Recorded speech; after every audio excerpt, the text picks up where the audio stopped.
I'm not the one who's so far away when I feel the snake bite into my vein. Never did I wanna be here again, and I don't remember why I came. Do you see we got a Christmas tree? Oh, look at that. It's on brand. That is. Overall, all the black. There's gotta be black. Dude, I'm in trouble because I finally have the budget for Christmas gifts for people. Oh, no. And I have no idea what to get anybody. I used to have, like, by this time of the year, I was like, oh, man, I'm getting him this and her that and all that kind of stuff. For some reason this year, I have no idea. You know what? I'm a big fan of, like, going and getting, like, summer sausage and stuff like that for people. Like, who doesn't like that? You know what I mean? Like, Yeah. a dude especially. I'm not going to lie. You could have given me 100 guesses what you were going to say, and I'd never gotten it.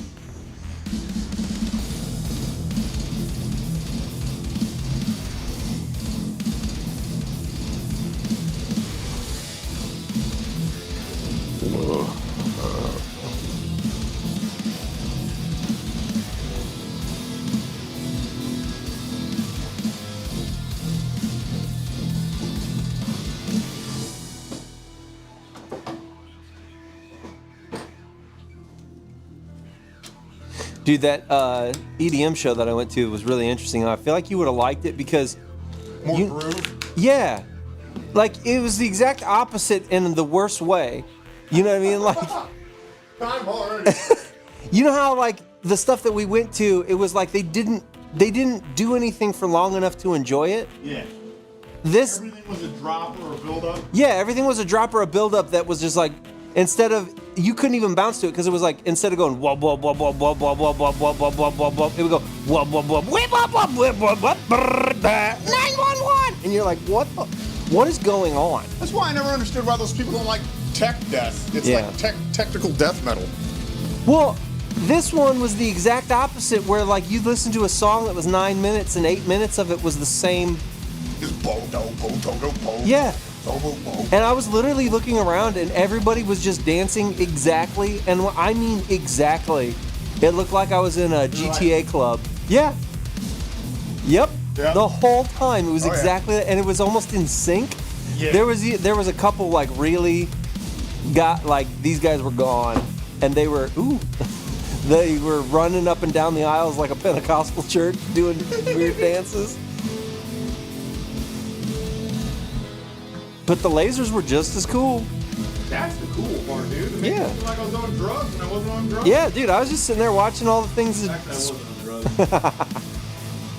I was just sitting there watching the lights do what they do and just vibing. Yeah, because whatever pen he had, dude, that thing was crazy. Yeah. Rotisserie, bro. That's so funny. I guess I can say this on stream. It's not really that bad. Being friends like with women is funny because you still roast them like they're dudes, but they don't appreciate it like a dude would. I got probably one of the best your mom jokes off on her.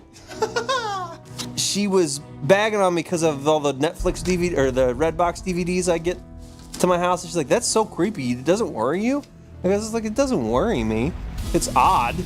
And she's like, "Somebody's gonna sneak in your house and you're not gonna hear them because you have to sleep with 40 fans on."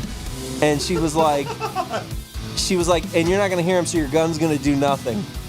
And I said, "Don't worry, I'm sure your mom will wake me up." And her response was, in all seriousness, she just responded, "Was that supposed to be gross?" Yeah. Your mom smells like a turtle tank. That was disgusting. I hated that so much.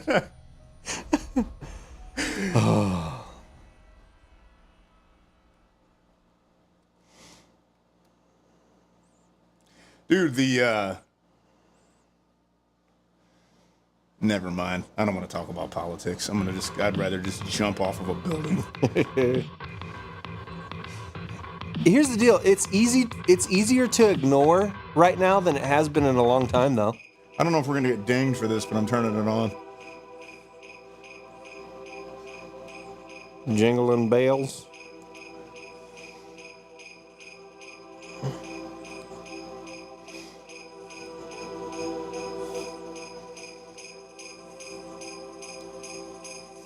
Dang, these strings are dirty. That's what happens when you play guitar regularly.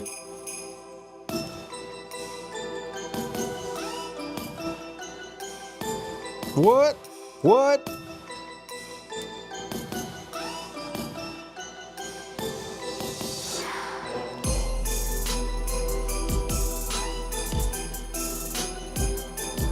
Oh, tidings of comfort and joy, comfort and joy, joy, joy, joy, joy. Dude, it's so funny. There was one of those tweets where it was like, "Hey man, can you write a really good epic like Christmas song?" And it's like the guy's name, and he's like, "Yeah, I actually have one for you." And he's like, "Good. I just want it to sound really." And then he interrupts him and goes, "Haunting? Good. It's called Carol of the Bells." You ever heard this? Yeah, I think you played it last year. It's like Trap Christmas or something. This is dope. I love it. Wait till the beat drops. Ho, ho, ho.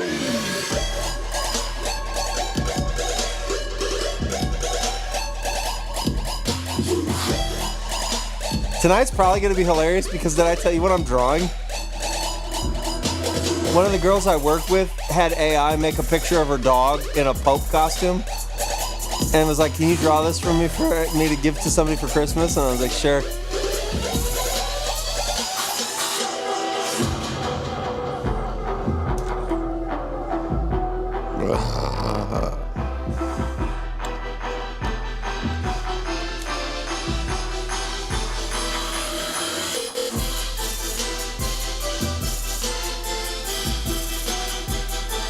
Oh, tidings of comfort and joy, comfort and joy.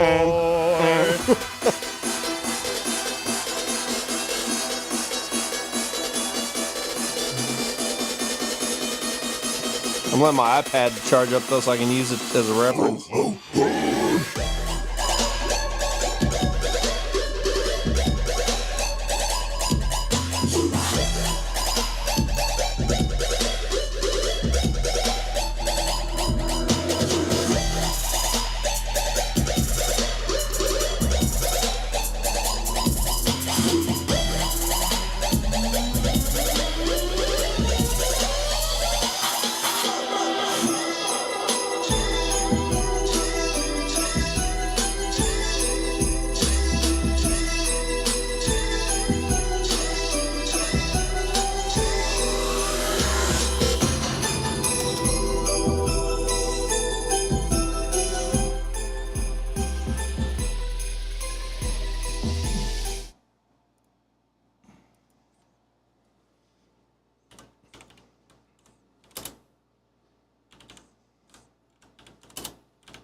How can I be what you wanted to be?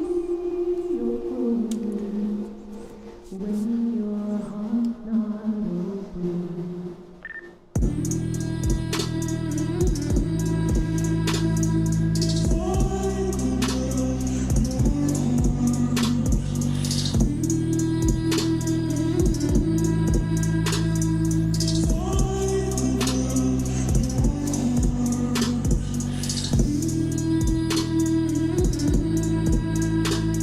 If I could melt your hearts,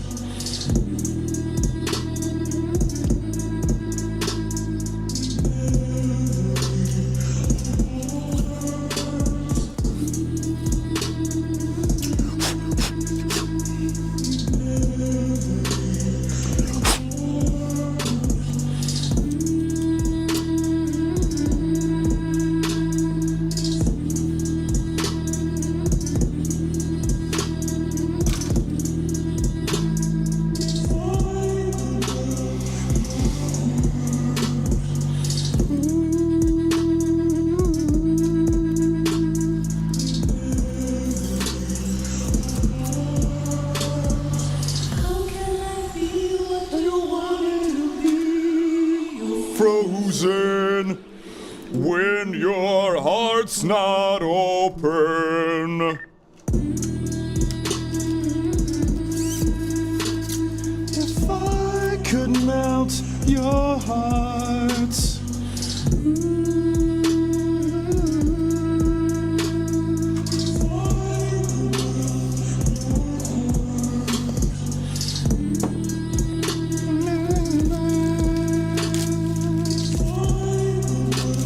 like a oots, oots,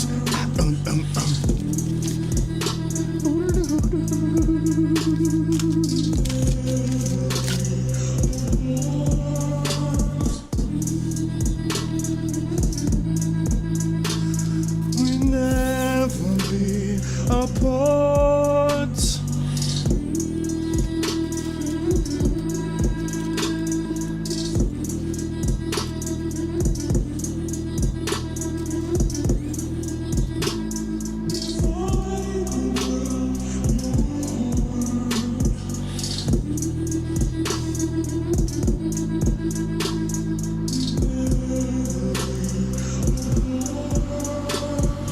How can I be what you wanted to be?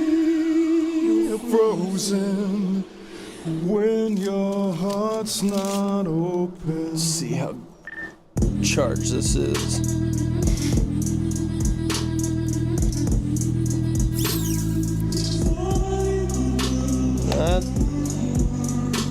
Not enough. Needs a little more.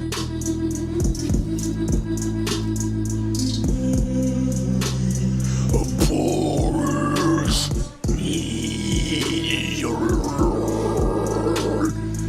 I could melt your heart.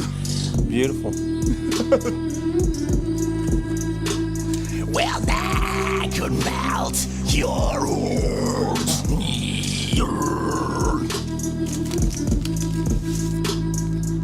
Never be apart. Just because I don't feel like finding another song yet, I'm going back on this one real quick. Frozen when your heart's not open. Zoink Scoob! Oh, rough roll.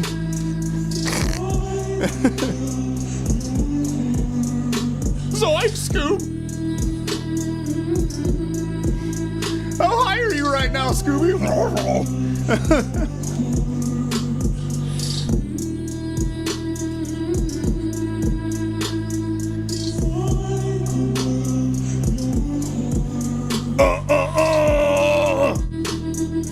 I forget people might actually tune in. I gotta go. So far, we've got one viewer, so. It's Elon Musk. He's like, who the hell are these guys? Can we kick them off yet? I feel like he talks, like if I were to do an Elon Musk impression, it sounds closer to either Beavis or Butthead than it does Elon Musk. You know what I realized about doing a Trump impression? What? Like, you don't even really have to sound like him. You just got to get the cadence right. Right. Well, that's kind of like, that's why people think that, what's that streamer Sketch? That's why he sounds like Trump to people, because he just has the same cadence as him. Yeah. How can I be what you Doobie's a hard guy to beat right now. When your heart's not 1, 2, 3, 4. She's really fat. I didn't say that. Other people have. Not me. That's my favorite line of his. When he says something and he goes, but I don't say that. Other people said that.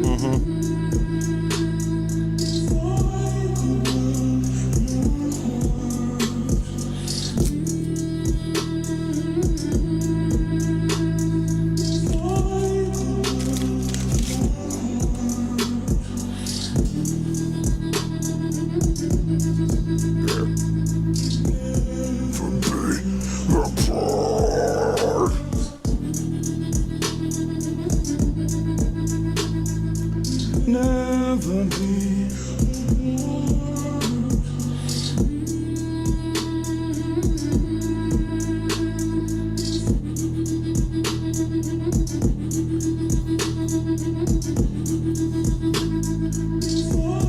Could melt your heart. How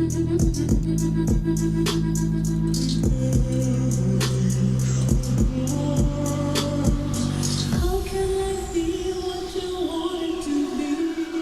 You're Frozen when your heart's not open.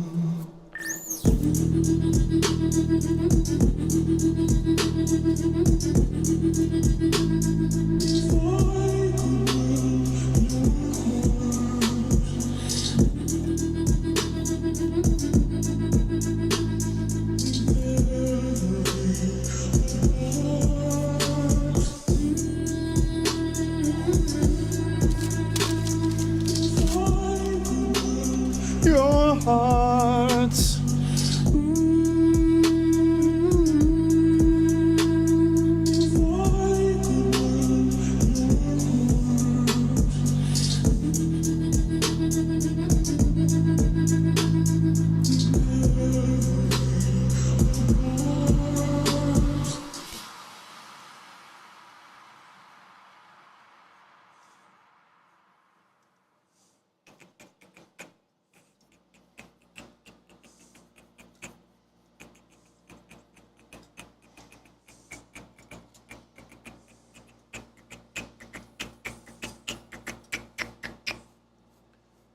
We'd never be apart.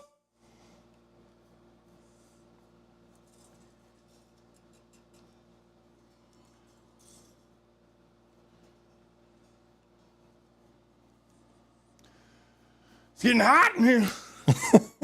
Because are you restringing or something? Yeah, it needed it bad, man.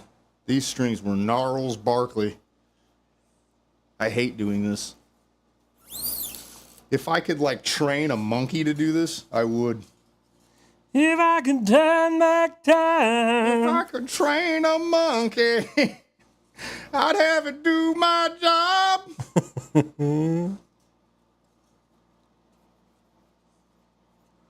Oh, I wish I could talk trash about the place I work at, but I'm not gonna do it live on the internet.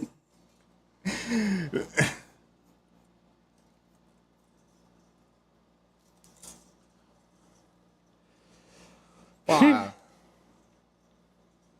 Ah! Dun, dun, dun, dun, dun, dun, dun, dun, dun, dun. Ah! Dun, dun, dun, dun, dun, dun, dun, dun, dun, dun. All right, we got them strangs on there.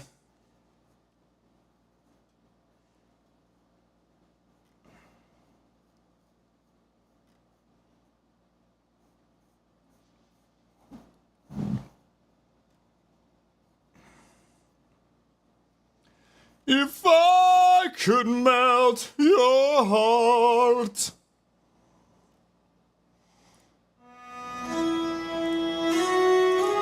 So good. It's so good.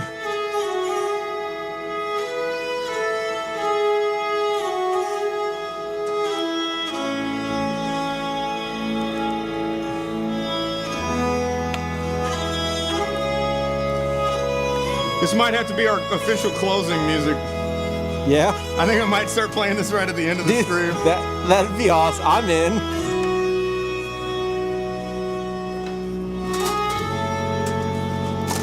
I wasn't gonna ask you, but I'm glad you like it. I mean, I'll stay. I'm not just gonna get on walk out.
Best part, dude.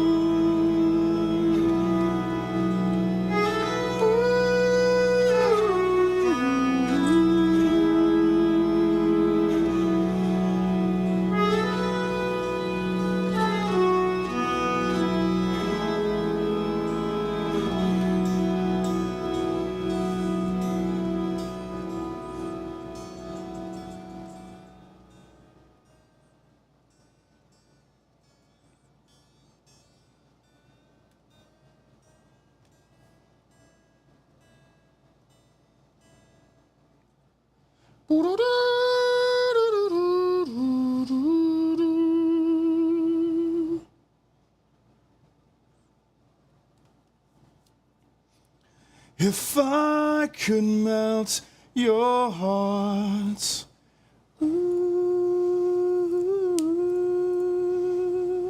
we'll never be apart. Ooh, ooh.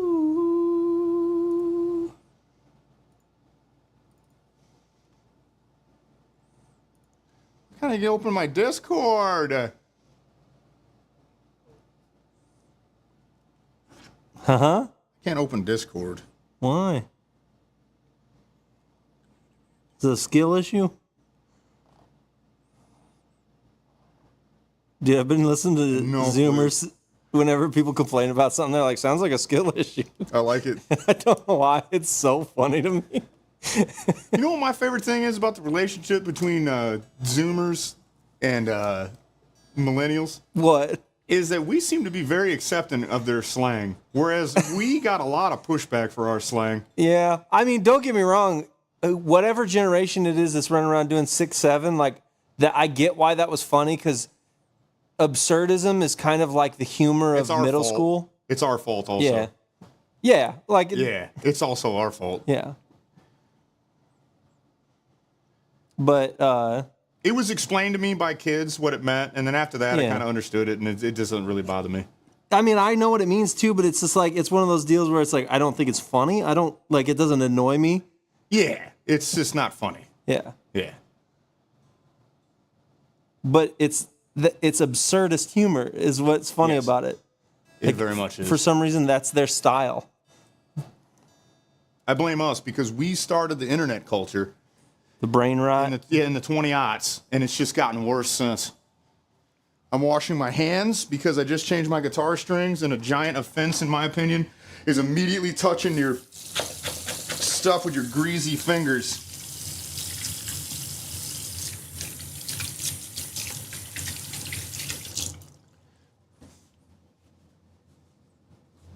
If I could melt your heart.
Sounds like some nonagon.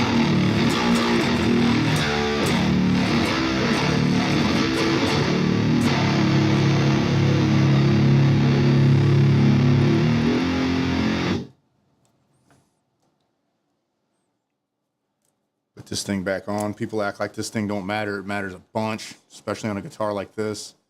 What? This little Oh, that thing you put up on the neck of it? yeah, Man, it cuts down on a lot of string vibrations.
Shit, it's so crazy. Who has a guitar riff like that? Why does it go?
I'm surely going to get copyright for this one, but I don't care.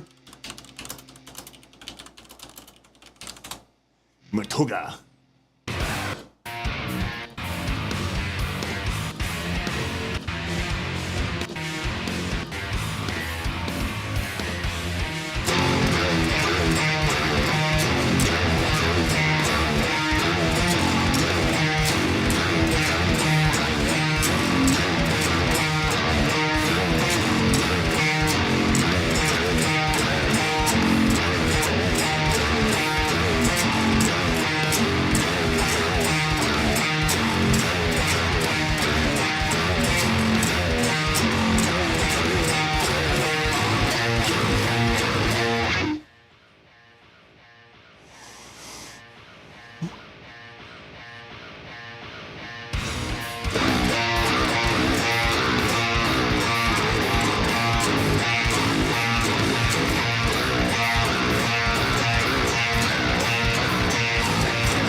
such a good song, dude.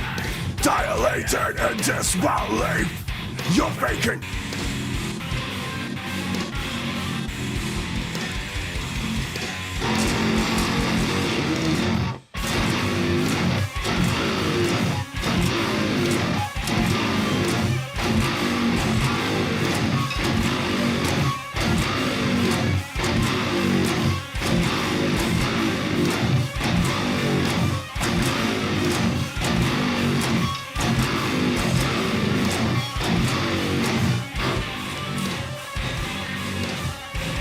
Please forgive the evil in me of darkness with its ferocious inherent demons.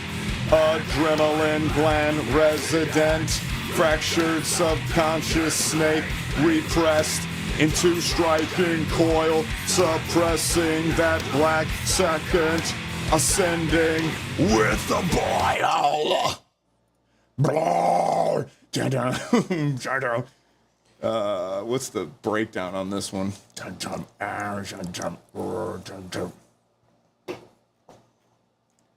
Electric red.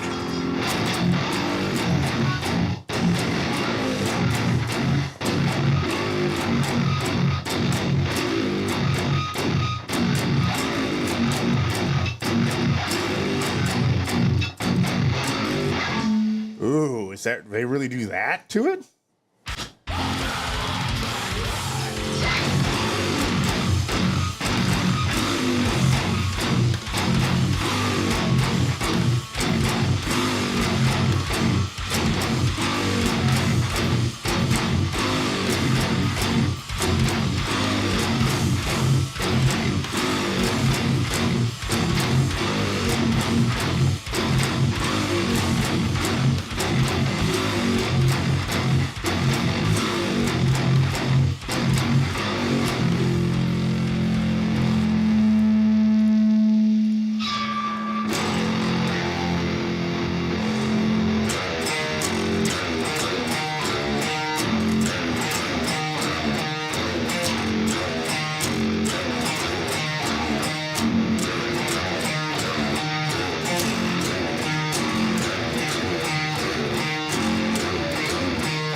Yes, new strings.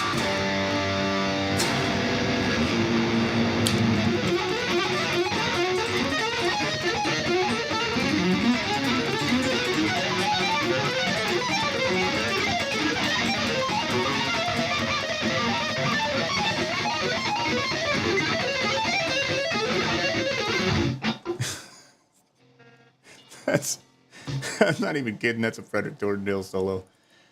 I think he does that.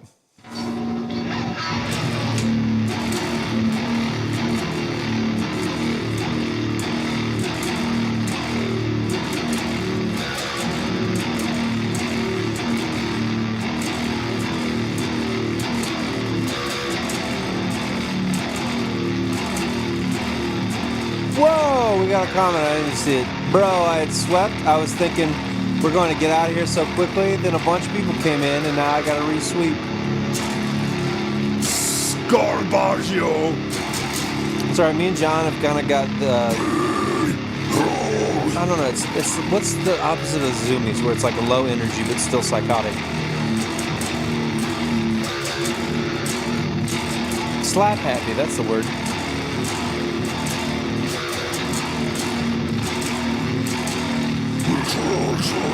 I want you all to suffer as I have suffered. I want you all to suffer.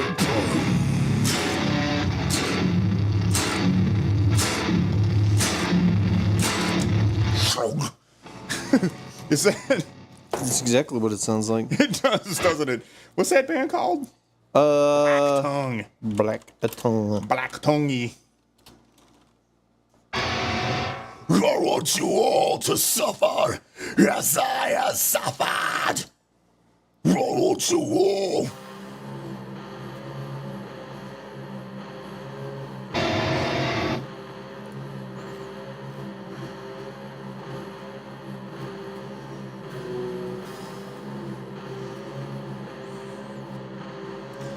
Ooh, they got a slowed down version?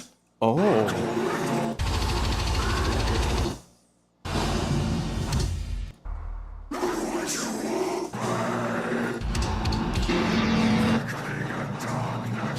I have the I want to go home energy. The reality is pain. I want you all to suffer as I have suffered. I want you all to suffer.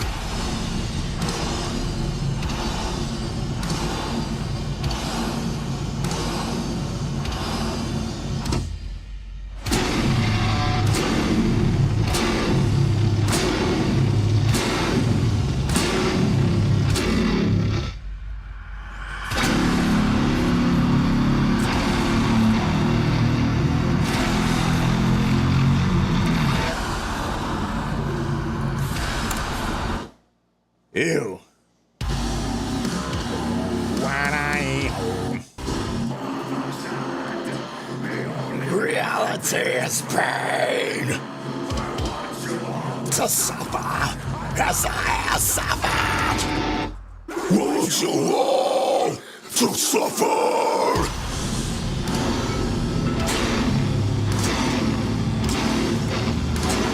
What are they tuned in? Evil is what that is. Drop evil. I don't even know what note that is. You're gonna have to get out your tuner.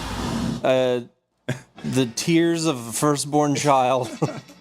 Pharaoh's firstborn son's bone marrow. It's tuned to bone marrow. I don't know. Every time I turn on my tuner, it just shows me a picture of a yarmulke.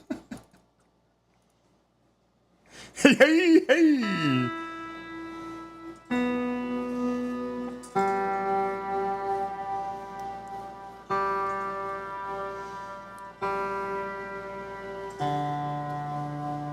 I'm amazed by this guitar. These Very amazed. strings new? Yes. Out of tune? Yes. Grossly out of tune? No. I know guitars twice the price that aren't this good.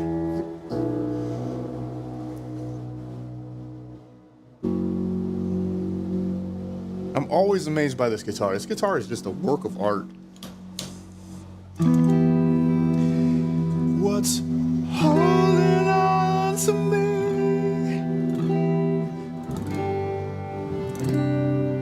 Wait a minute. Nope.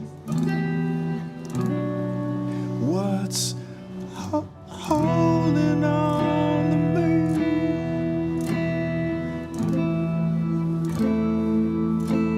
I don't know the chords.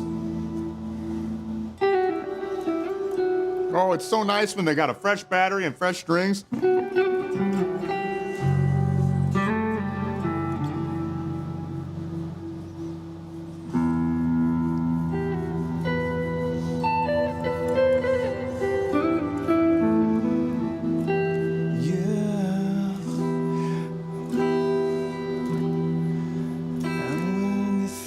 You had another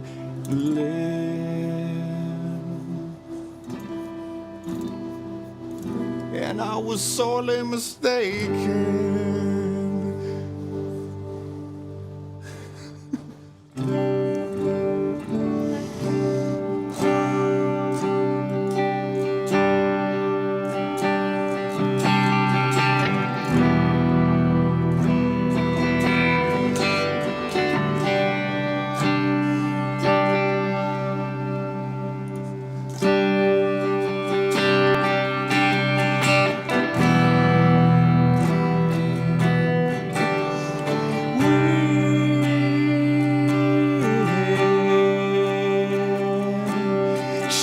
Christmas printed lies.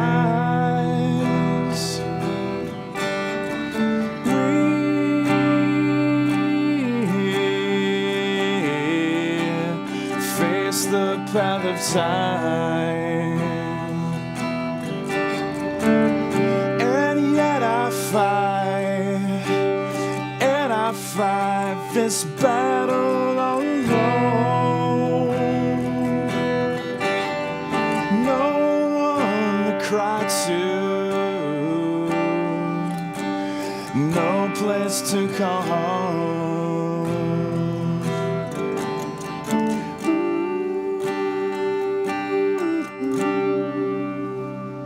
It's weird not doing it in their tuning.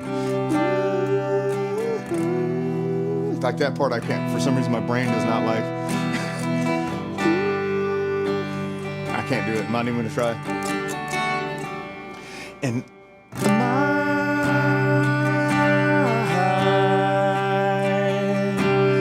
gift of self is raped. My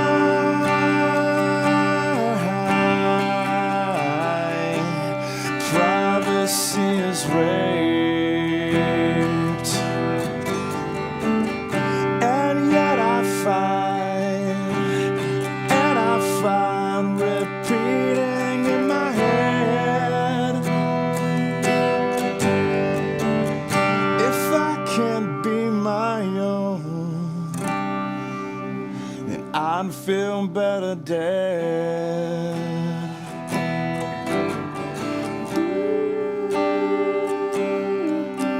Like I can't, my brain wants to take it to the flat key.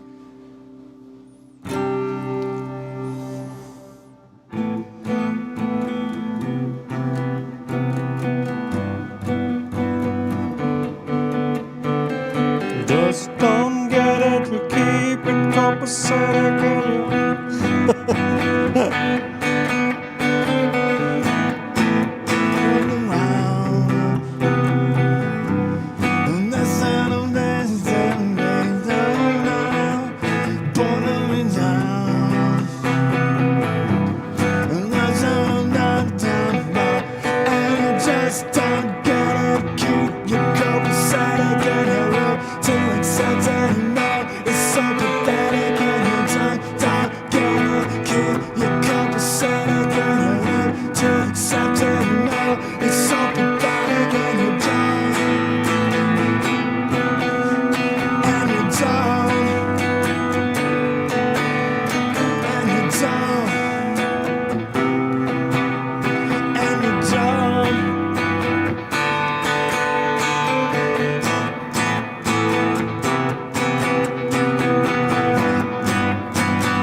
wherever that came from. I didn't even know I could play that.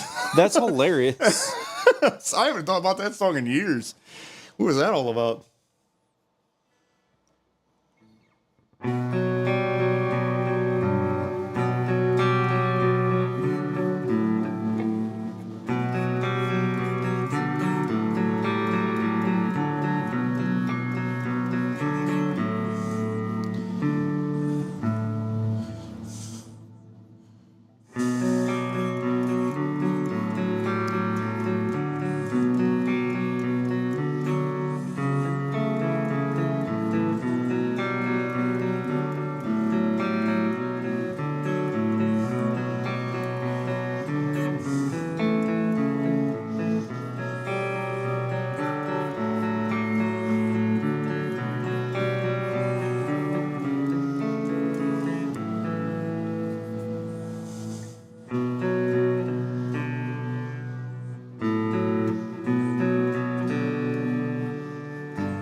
And then they do it again.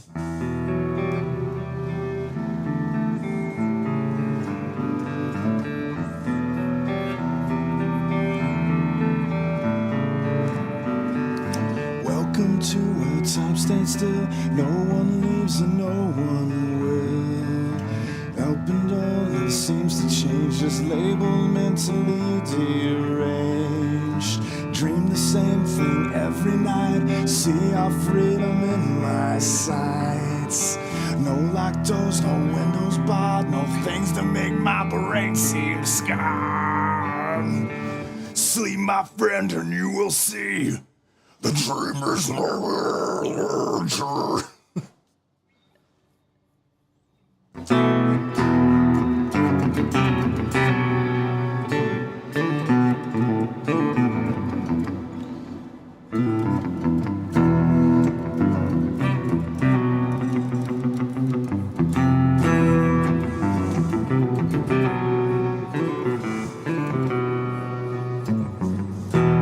That's what it is. Yeah, dude. How do I remember how to play any of this?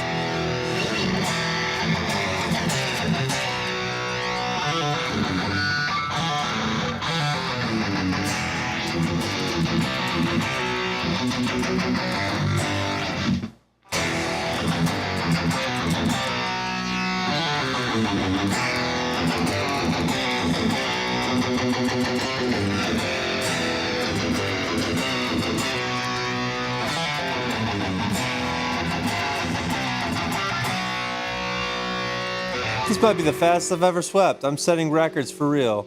Filling up the moon bucket? I call it the moon bucket from now on. That's awesome. What's the moon bucket? Oh, because the mop bucket is probably what you meant to say, maybe? Or Yeah. Yeah. Bro, is that a song? I need it. That riff? I think she put that back when you were playing one.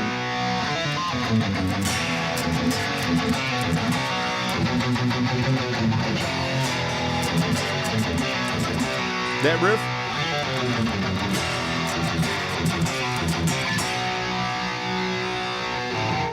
The one he's playing right now. Oh, that's sorry, jeez. Metallica Sanitarium. That's what that is. That's a cool song.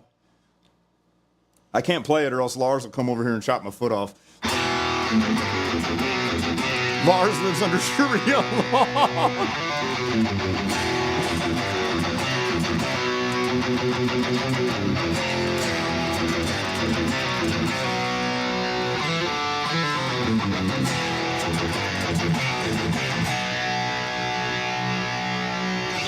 One of my favorite Metallica riffs is in Master of Puppets, dude. It's those.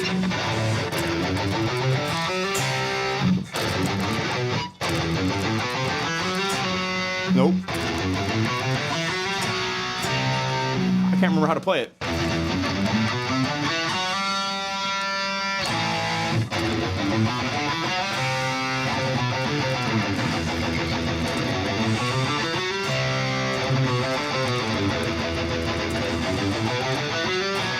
Nope.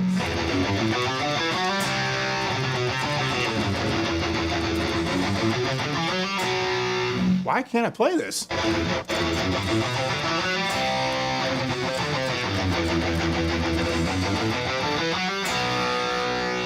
Man, I used to be good at that.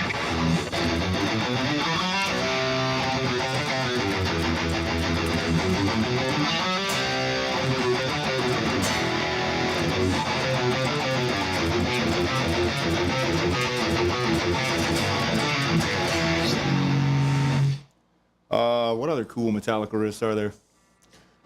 But that one.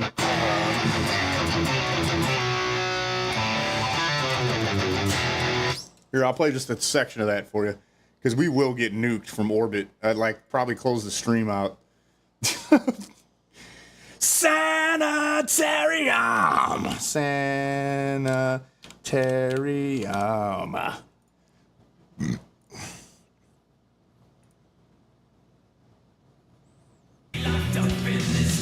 Can you see it's why my brain says ring?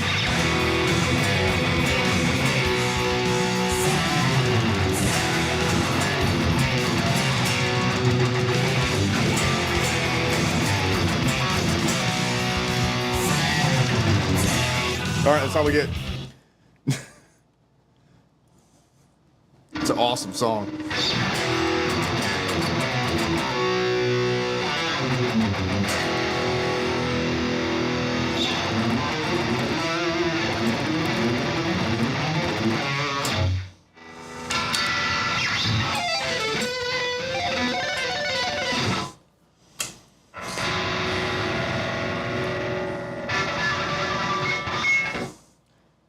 Trying to think of other cool riffs.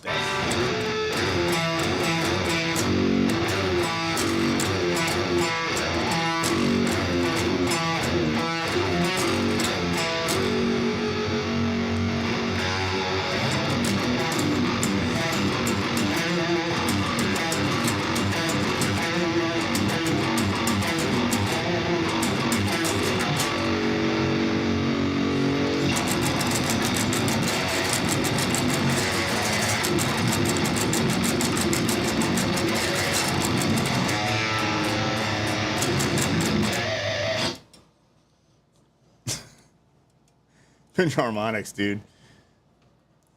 Can't you see it's why my brain says rage?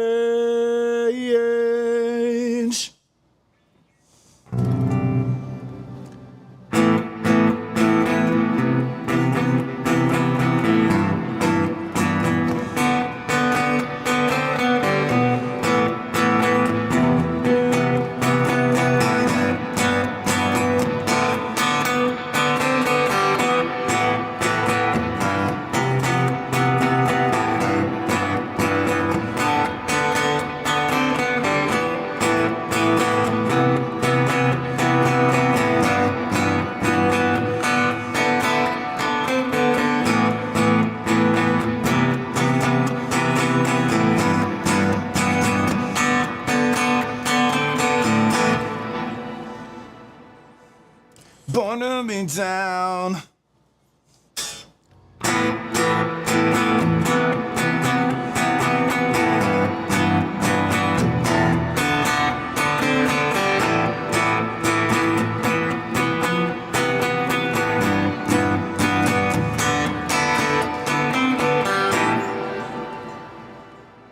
That's unamazing, and I just don't get it. Keep your copacetic, and you look to accept it. No, it's so pathetic. And you don't, and you don't.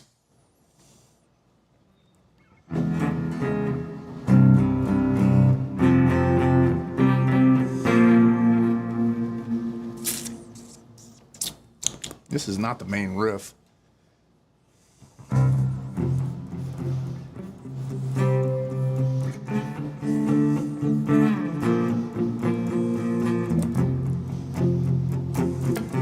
Some Bush.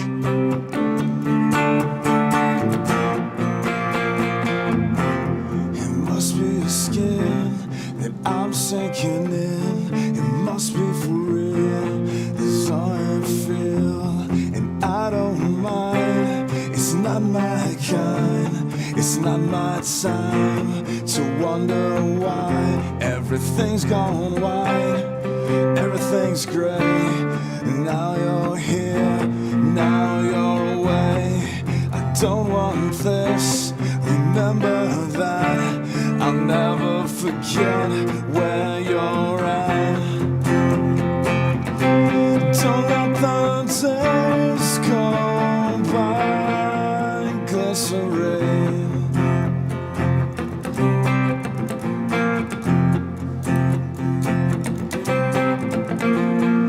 The next verse, I don't remember the words. I'm never alone. I'm alone all the time. That's my favorite line in that. Or do you lie?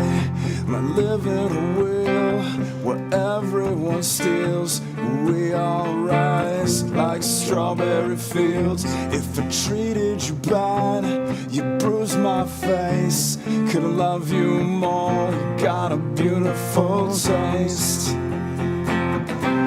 Don't let the days go by. Glycerine. Glycerine. I think I messed it up. No, because then it just does that to the end, basically. Dude, that's my favorite line. He's like, I'm never alone. I'm alone all the time. Are you for real? Yeah. That's up there with, I'm alone all the time. are you familiar with a band called Dashboard Confessional? Yeet. They have a song called Vindicated where he's like, he yells out in one of the chorus, he's like, vindicated, I am selfish. I am wrong. I am right. I swear I'm right. Yeah. Like, he immediately changes what he's saying. I love that so much. It's like, I am wrong. I am right. I swear I'm right. Swear I knew it all along, and I am flawed.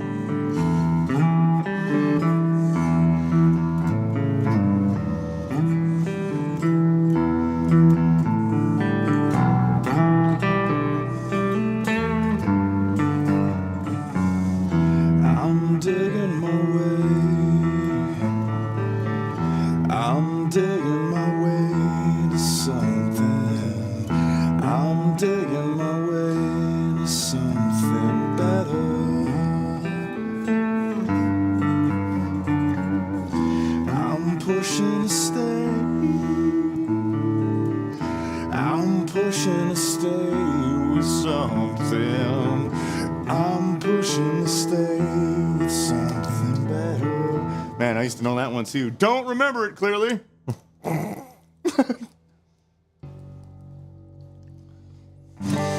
And today my coworker went to Popeye's chicken, and they almost forgot his fries.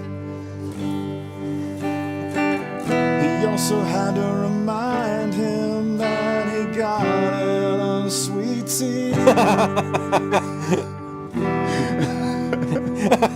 This actually happened, by the way. Yeah, I figured, and that's why that line was funny. He had to remind him that he got an unsweet tea.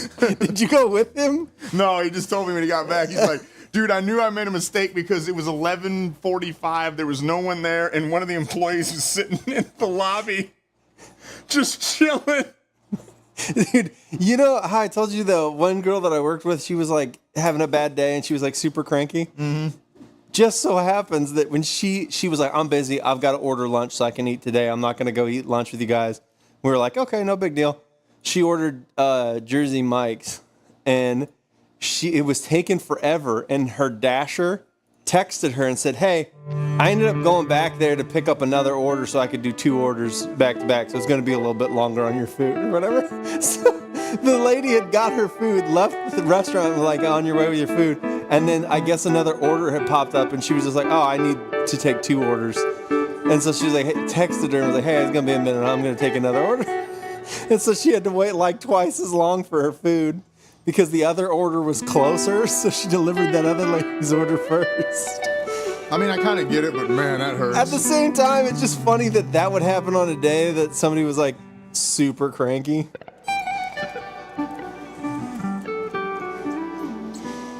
There's something else that happens every now and then, and I think you know what it is. And sometimes they're not in sync, and that just extends the misery. Ugh. And you, maybe it's Maybelline. Had to remind him he got a sweet tea. You had to remind me ordered an unsweet tea. I don't ever have it again. I don't remember what I was doing. Yeah, that was so funny.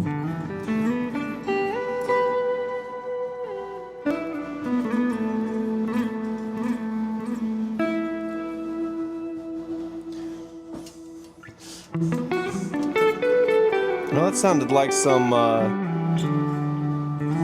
who's that guy?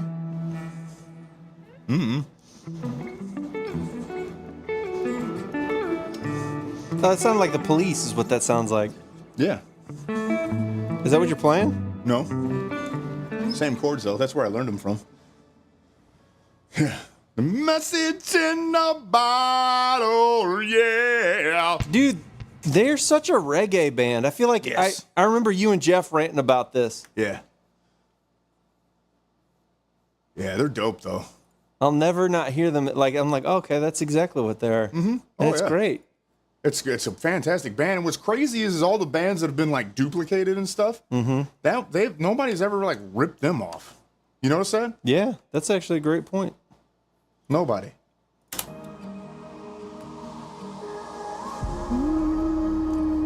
What key is this in?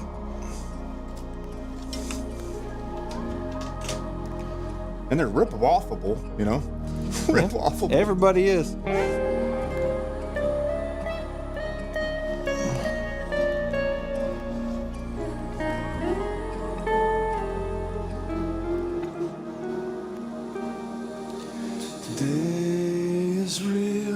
I can see the war starting now between us. Man, I love this song. This is such a good song. Broke me in two. We could have spent our lives together. Now we're pushed apart forever. It hurts too much to be apart. Is it real, this love?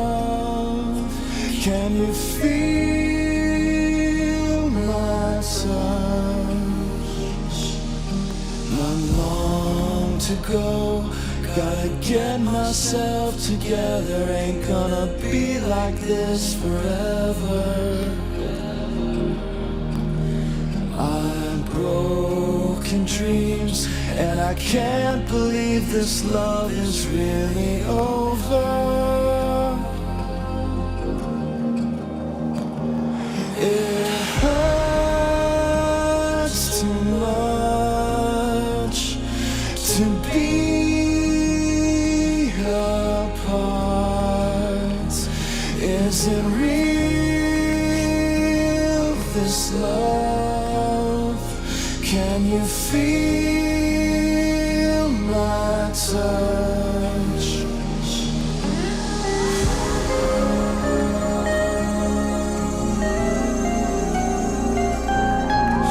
Okay.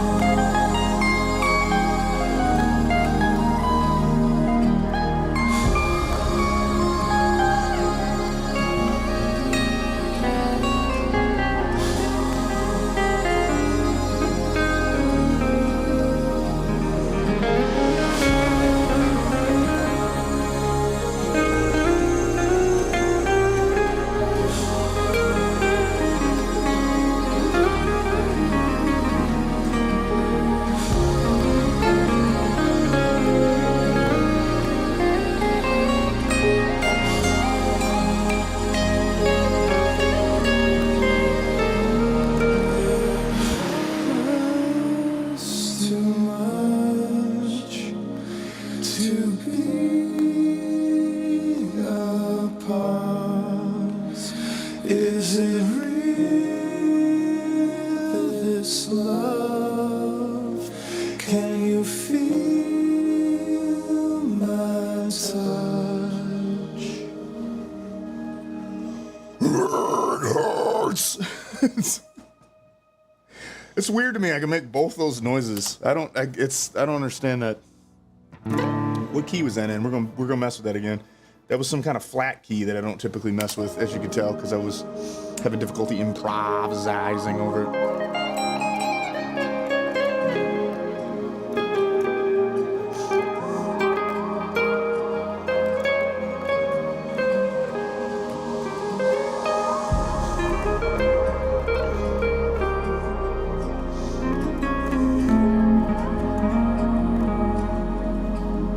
It's an A flat, huh?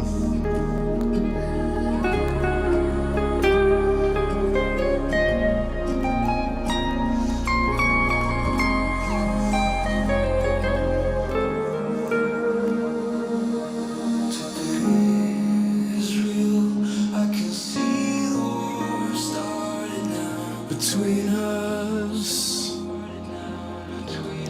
That's cool. So it's an A flat, huh?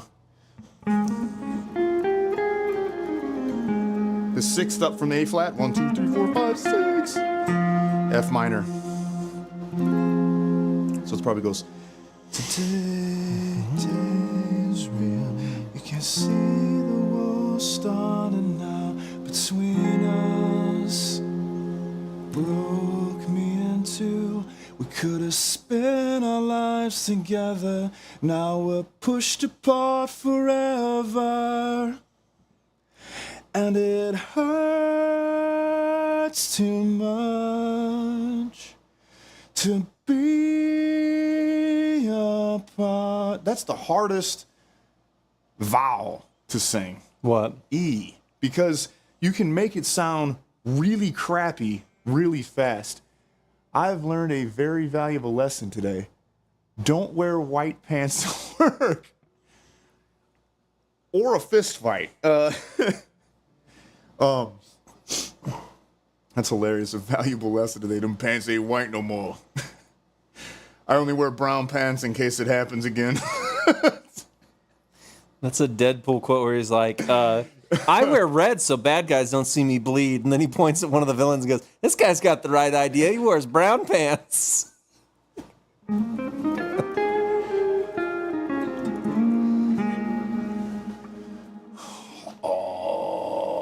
E can sound flat or sharp real easy because you can lean into it hurts too much to be E.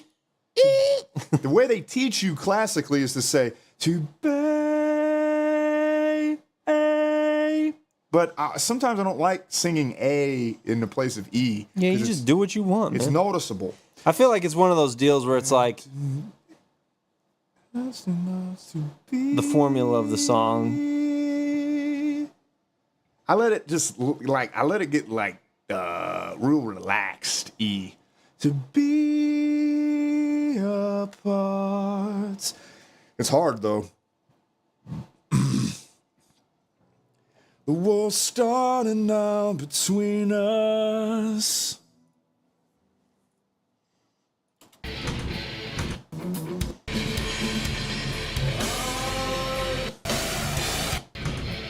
Beautiful music here.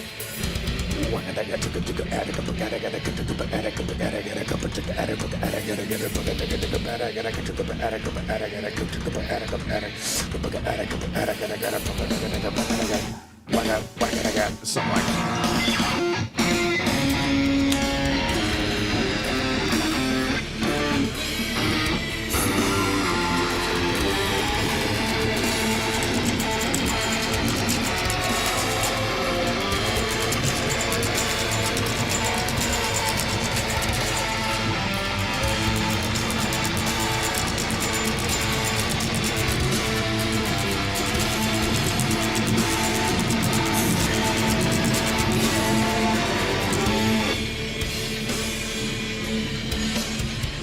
anyhow.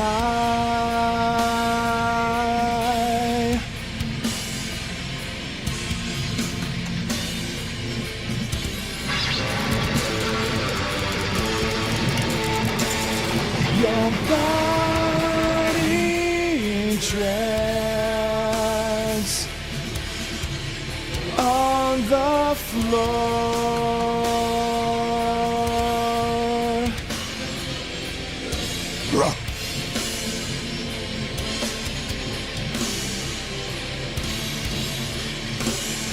God save me now, for I've done wrong. Oh no.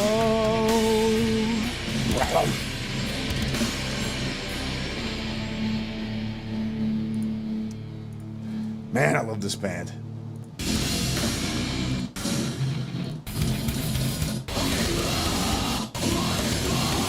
Come tonight with his redeeming lies. Demons grow inside to orchestrate my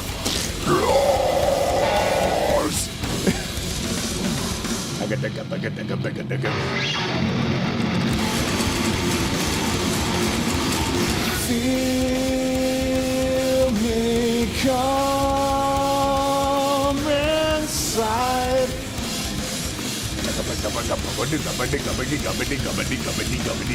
Feel me in your light.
used to know how to play most of this album on guitar, but I don't remember it anymore. Everything in your arms as your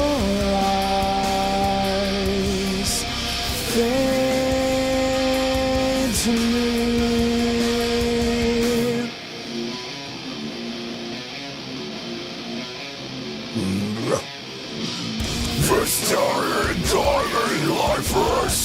Finally leaving work.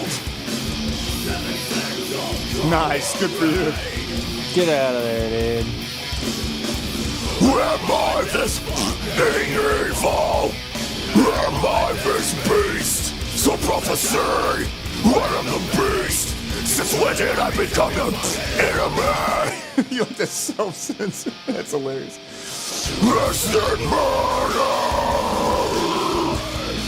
More than hate. I'm becoming everything.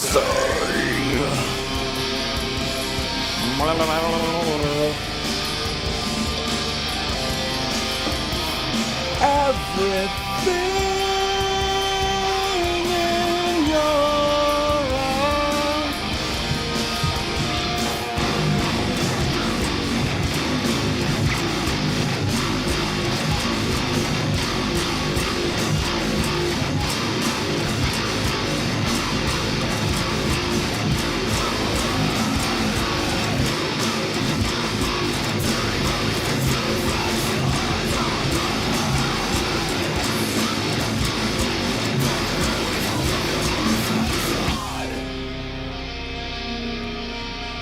Less than murder.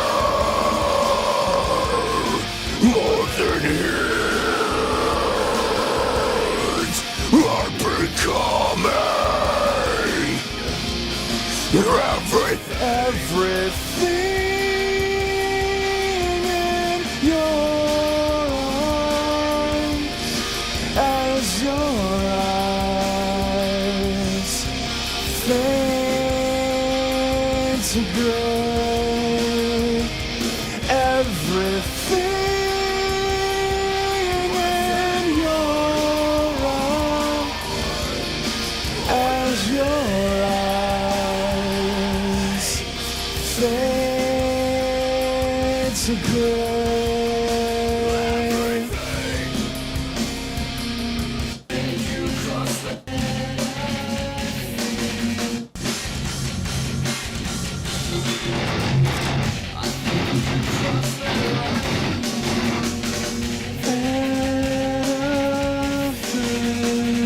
I'm loving more and more.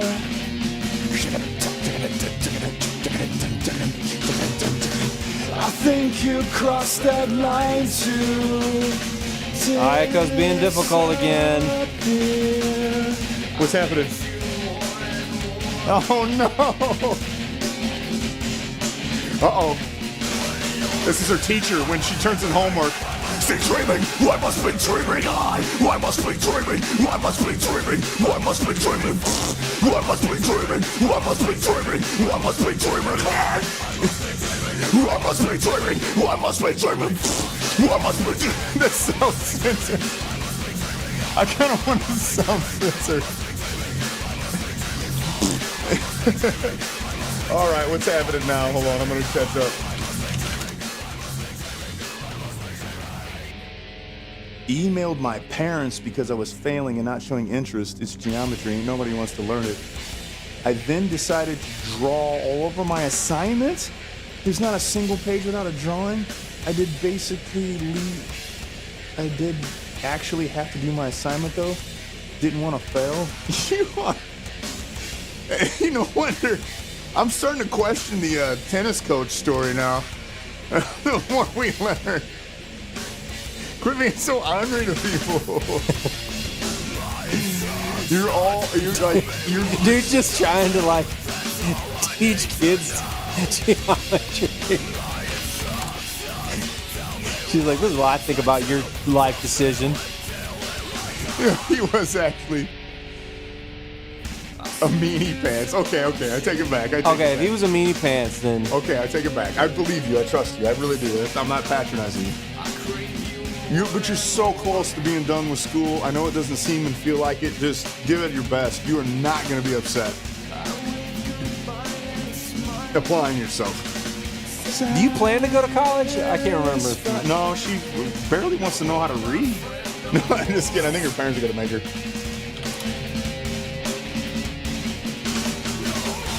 I must be dreaming, I must be dreaming, I must be dreaming, I must be dreaming, I must be dreaming, I must be dreaming, I must be dreaming, I must be dreaming. Hey, I can read. I can read. That's a great answer.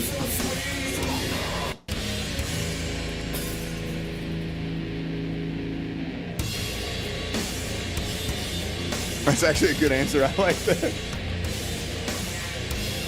Oh, I think you said AI could read. And no, I'm not going to college. I just want to draw in my room. Gotcha. Don't go to college for anything creative. If you go, learn how to go do a job. Your dad might try to argue that, but like my old man advice is don't go to college for something that you could learn. Like go for a skill. Because here's why. Hear me out. Kyle has some excellent points on why going to college is beneficial even for the arts. I don't disagree with that. Problem is nowadays, college is even more expensive and doesn't actually help you nearly as much as what anyone tries to tell you, unless, caveat, you're going for something very specifically technical.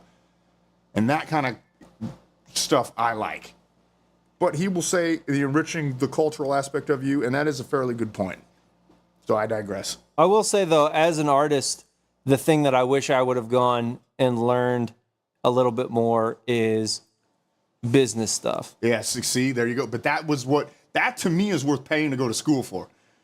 But Just knowing a little bit more in that would have helped me get a lot further than where I ended up.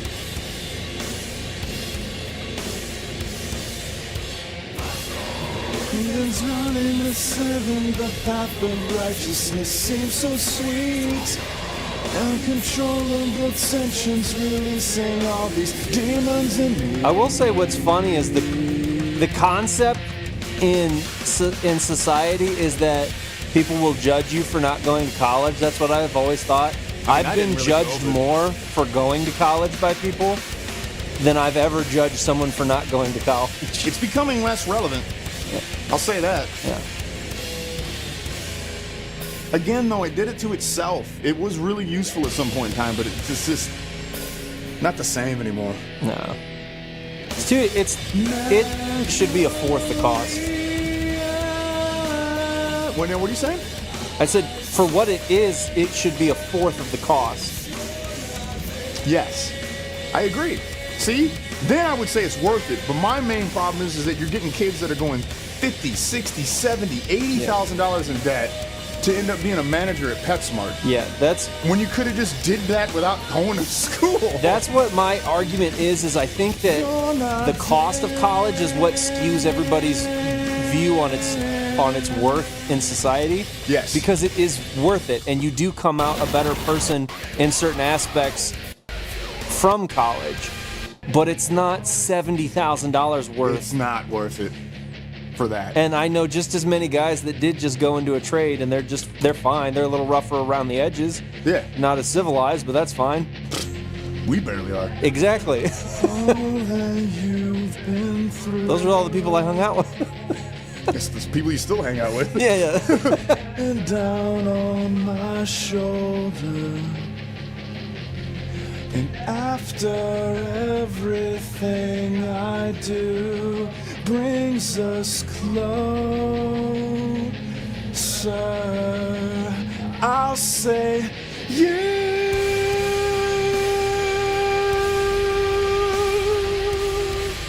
No, the only reason I asked that too is because, like, she said, I feel like I can learn anything and more without college. To me, the only advantage is the degree. Yeah, and I will say it is stupid, but there are a lot of, like, the job that I currently have, if I didn't have a bachelor's degree, they wouldn't have looked at my resume. Like, it's a gatekeeper sort of thing for a lot of jobs, which is stupid, but it's a thing. That is changing, although you're not wrong for your current position, but that is changing. It's changing, but it's still not a factor. That was something I that technically don't have a bachelor's degree. Yeah, that was something that one of the guys I worked with was getting frustrated with because he was talking to people that were hiring graphic design places, and they were like, yeah, I mean, you don't have a degree? And he's like, yeah. And he's like, but I do this kind of work. And they were like, yeah, but the problem is we all look at that stuff before we look at your portfolio.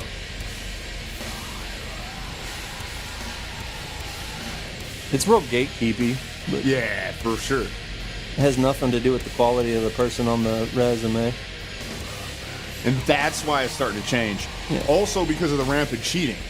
Yeah. Because now they're figuring out that you hear all these CEOs complaining nowadays. They're like, well, I hire a college graduate, and nowadays they're using AI to cheat their way through. No shots fired at you, viewer. But and then they find out the person can't do anything. Yeah. And it's like, what the heck? And, Well- and I got a guy with 10 years of actual work experience that I'm supposed to pass up because he doesn't have the freaking piece of paper. You know? And it's like, Yeah. but this guy worked.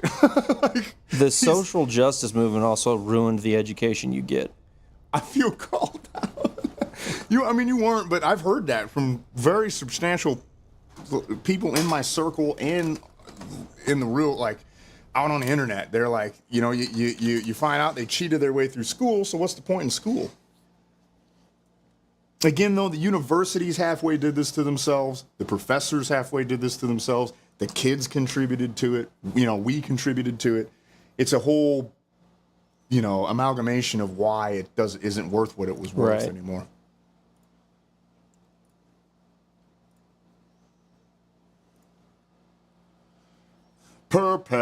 Perpetual silence. It's like when I got into a debate with a guy that was actually went to school for, you know, evolutionary biology, and these people wanted me to debate him at a bar, and that did not end well for him. And I had a lot of mercy on him, and that guy ended up respecting me a lot after that because I dunked on him hard. And everybody was just sitting there listening to us at this bar. They just wanted me to talk to this guy so bad because they knew where I stood. And I just sat there and was talking to him, and I'd let him talk. I'd let him go on and on and on, talk about things and any of us barely understood. And I kept doing that thing that I do, Kyle. You know it. Where I'm like, yeah, but did you answer my first question? Yeah. And I'm like, no, I get it, buddy. You're really smart, and you really took me through all of this. And I agree you know more than I do. But the problem still is that you didn't adequately answer my very first question. And he kept getting hung up, and he's like, why are you getting so hung up on that? And you're disregarding all this because the other information doesn't matter. You can, you know, wax poetically about all these complex issues and themes and things that are going on, but if you can't answer this first question out of the gate, what's the rest of this matter? It's just posturing. Well, you can't just sum it up to one thing. I go, yeah, but you do that when I talk about God. So where's your logic lie? You know, and it was a good back and forth. But the thing that he just couldn't get over was some of that stuff I ranted about last time.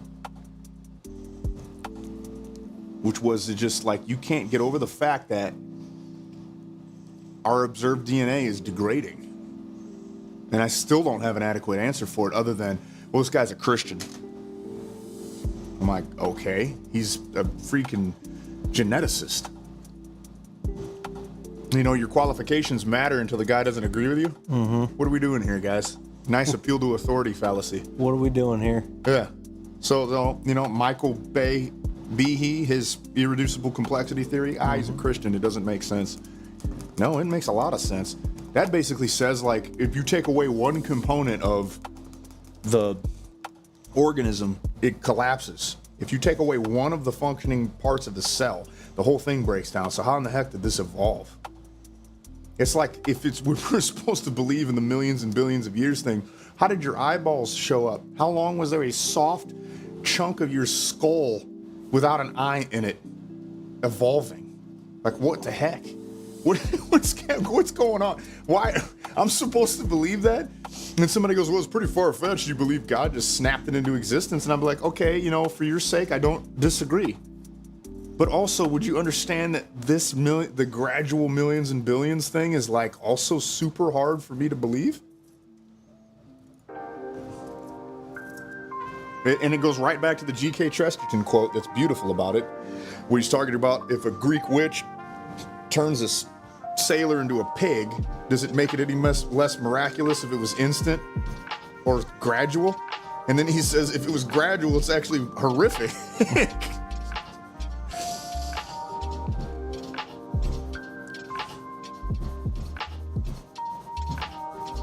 Again, I have that combination of, because you really have to think about the issue of how long light's been traveling. That's the thing that makes me believe that stuff was basically here for a really, really long time. Because it does take, you can't escape that. And that's why I don't necessarily believe in the young universe, but more of the young Earth.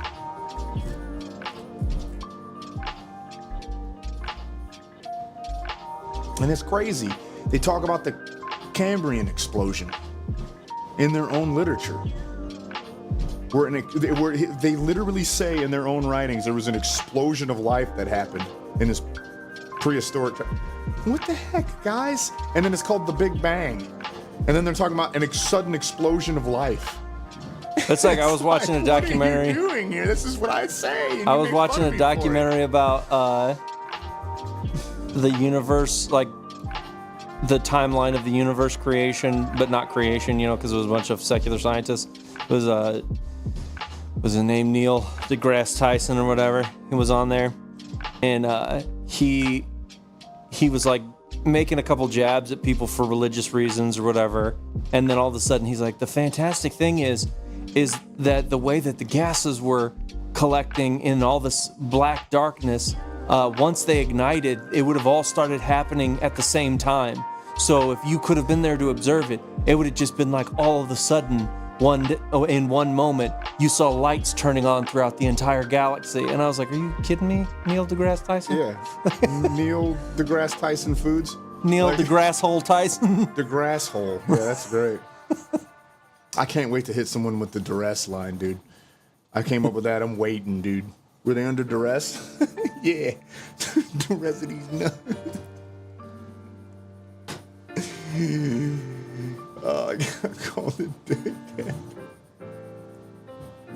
That's one of my most toxic things, as I love to push people to the edge where they want to call me something insulting. But you know what? Here's the thing, though. I don't get butt hurt when you finally insult me because I deserved it, and I think it's hilarious. And I laugh about it pretty hard. That's that Shane Gillis thing where he's talking about how he called somebody. He was driving past a guy who was riding his bike and he had his windows down. Yeah. And he called the guy something, and then he said he got stuck at a light and he saw the guy pedaling like crazy to get up at him, and he was like thinking in his head, do I roll the windows up? And he said, no. I said to myself, no, I deserve what I get here. Yep, I gotta eat it. Yeah. I was like, that's super funny. Yep. What a great, I respect it so much. You did it to yourself, man. Yeah. I just noticed you got a pretty advanced fade there on the sides. Did you get your desired haircut? Is it long enough yet? Oh, you're talking about me? Yeah, did you get your desired? Yeah. My top is all mashed down from being in the hat, so I'm not gonna pull it off. But I've got the back is nice and partying, and the front is kind of business. Kentucky waterfall is working? Oh, yeah. I ball so hard, I'm a nutsack. Dude, the Dracula flow, dude. Dude. I forget about that every now and then and laugh so hard. I don't because that's a really old video, isn't it? It's old. I wouldn't say really old. It's old. Like, how do they just get that guy in there like, hey, dude, you gotta say He's some an lines. actor. Is he? Yeah. He's just not a very well-known actor at all. And somehow or another, I guess they met him.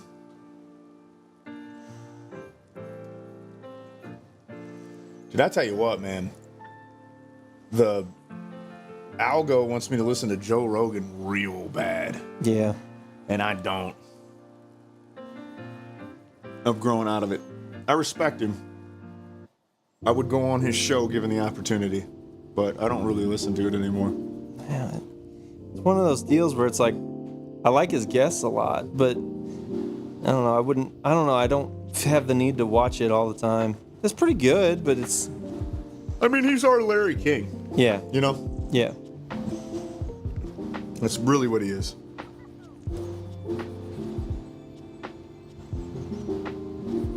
You talked to Chat GPT about your lifting stats yet? I did, but I don't feel like I remember anything it said.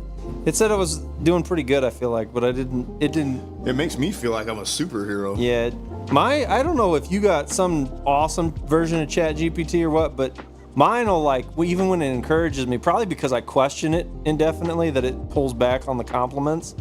But whenever I talk to mine, its verbiage is usually just like, yeah, you're doing all right. Like,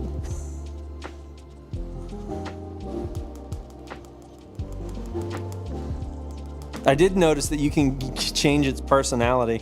Yes. Like a little update came up. Yeah, I don't know if we're gonna keep our Twitter official. I don't think it's gonna a price increase. It might have already taken place, and it's freaking expensive for Really? what it is. Yeah, I don't think it's worth it.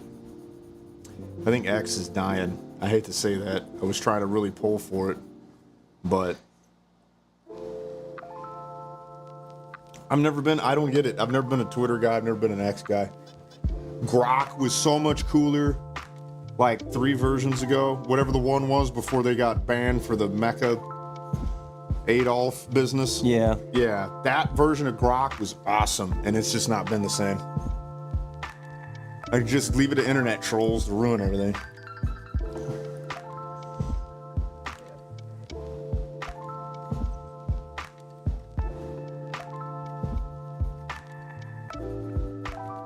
I left this last conversation I was having last week with Chat GPT up here because I gotta read about this. The part where I'm learned about myself was super enlightening. Like, dude, it's just the fear of burdening others. See, I always have the reluctancy of using the word fear when I talk about the parts of me that I don't want to do, because I don't necessarily feel afraid of burdening others. Right. I just don't want to. Right. You like, my thing is you have enough crap going on. I don't need to put that on you. I don't think that's right. So it's not so much a fear, but it's right when I say that.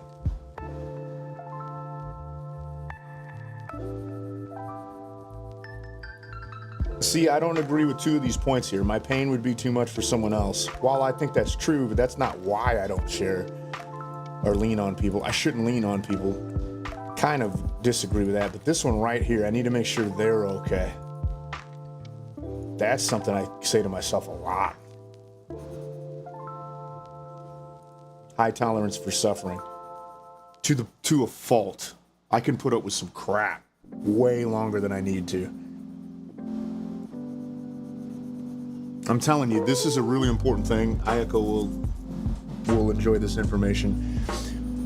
Everyone will give you this opportunity. When the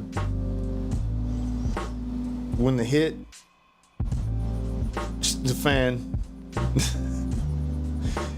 when the hits the fan, and you see how that person is and how they treat you, if it's one of those moments, that is gonna be who that person is, probably forever. And that's a thing that young me didn't really want to absorb. My mom warned me about even.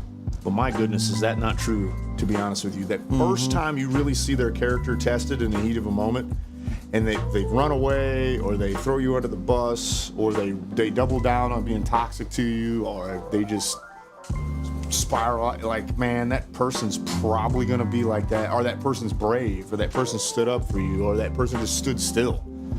It's probably going to be who they are forever. And so when you see that moment, bookmark that. It's like, that's that dude, that's that girl forever. That's who that person is going to be to you always. The workplace is a great place to realize that. It stinks because there's some people you really like that when crisis hits, you realize, dang, they ain't going to exactly be the one, are they?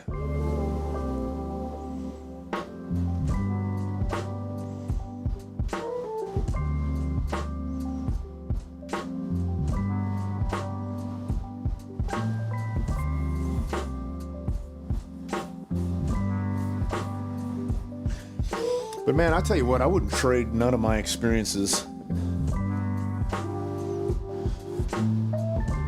I've had some cool moments. I've gotten to do some pretty cool things most people don't get to do. Play heavy metal festivals in Europe. Have cool kids. But I wouldn't trade my pain. I like the person that made me.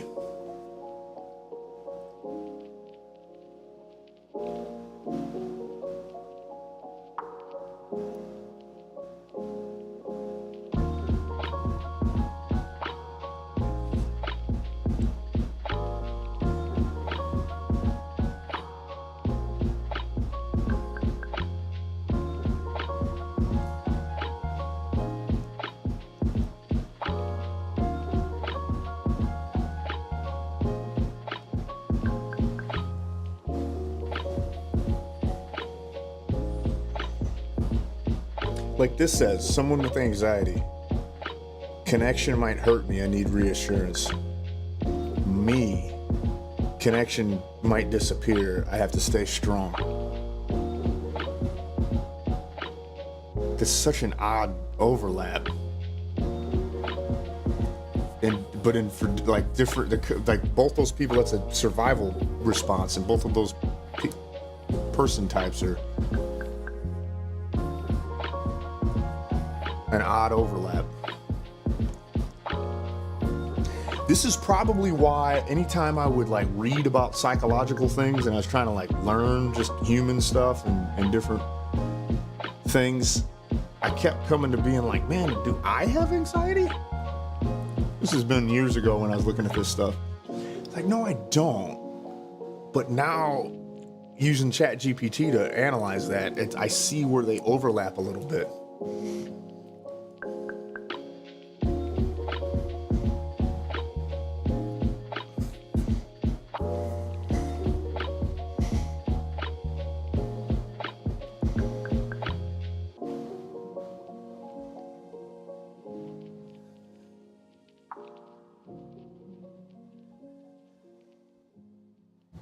The human brain is the coolest. It is. It really is. It can also be a toxic dork.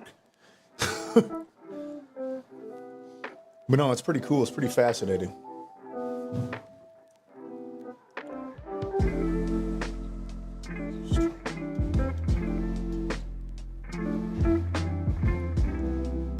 By the way, I don't care about saying this person's name on the internet. That Ben guy that used to visit you at work. Yeah. When I was reading about the unhealthy version of my trauma, that was him. Really? Yeah. I meant to tell you that. It had him written all over it. So he may have had some kind of similar trauma, probably from the military. Yeah, he shared a lot of stuff with me that was up there.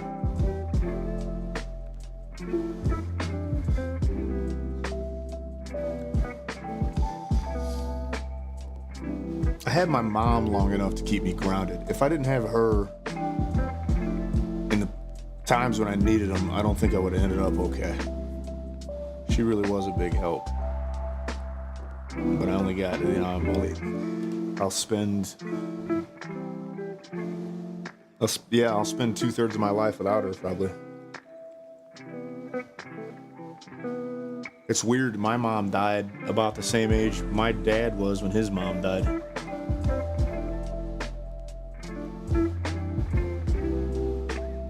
And close to the age my mom was when her dad died. And her dad was her main person.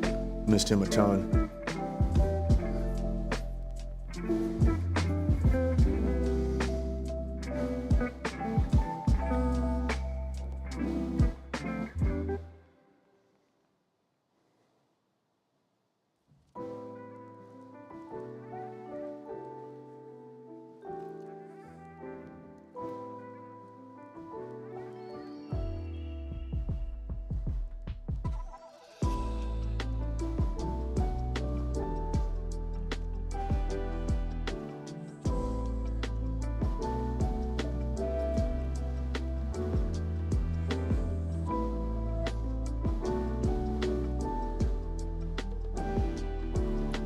See right here, it says you typically suppress your own overwhelm. Here's the weird thing. I don't get overwhelmed. I used to. I really don't get overwhelmed anymore. And that's probably not a good thing. I don't necessarily mean that being overwhelmed is a good thing, but I don't feel the looming pressure from intense situations to where I kind of don't have a fire lit under my ass anymore. Because it's just kind of like, dude, what's going to happen is getting ready to happen, and there's really not much you can do about it. Yeah. And then coming out of the other side, it's like you never know how this is all going to fit together and work. But if you keep trying, it's just gonna.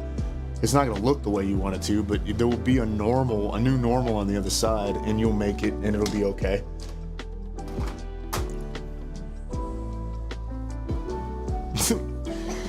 The middle child was trying to test my startle reflex the other day, and they're learning that I don't have one, and that was funny. That's funny. It's so weird. I feel weird about that. It always makes me feel like I'm not normal.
Interesting.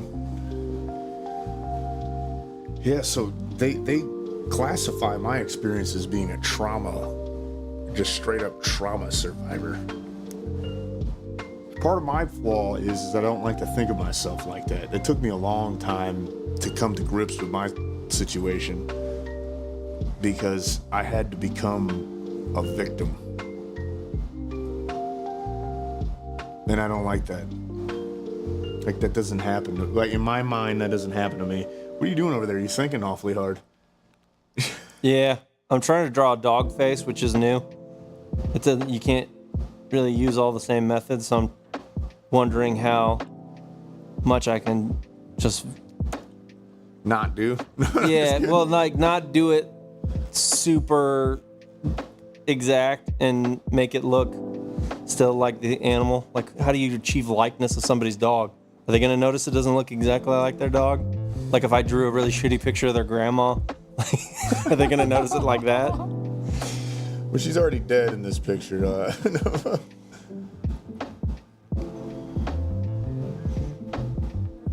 Something that's kind of encouraging for me is like when I hear you talk about some of the ways that you feel, or I hear Ryan talk about the way he feels, like guys that I'm close with, or even when I hear like people on the internet just kind of vent, even through memes and stuff like that.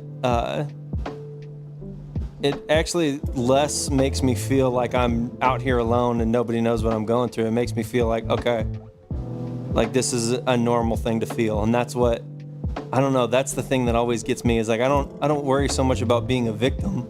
I always like in my head think like I'm freaking out about things that are stupid to freak out about. You know what I mean? Interesting. Yeah. It's similar. You see what I'm saying? Yeah, exactly. Yeah, it's a similar thing, like, but you're coming at it in a different way. Yeah. So like whenever I like hearing people talk about and listening to people talk about their stuff, even if I don't like sit there, because that's the other thing is I don't want to sit here when you're sharing stuff and just sit here and be like, me too, because that just sounds like douchey. You know what I mean?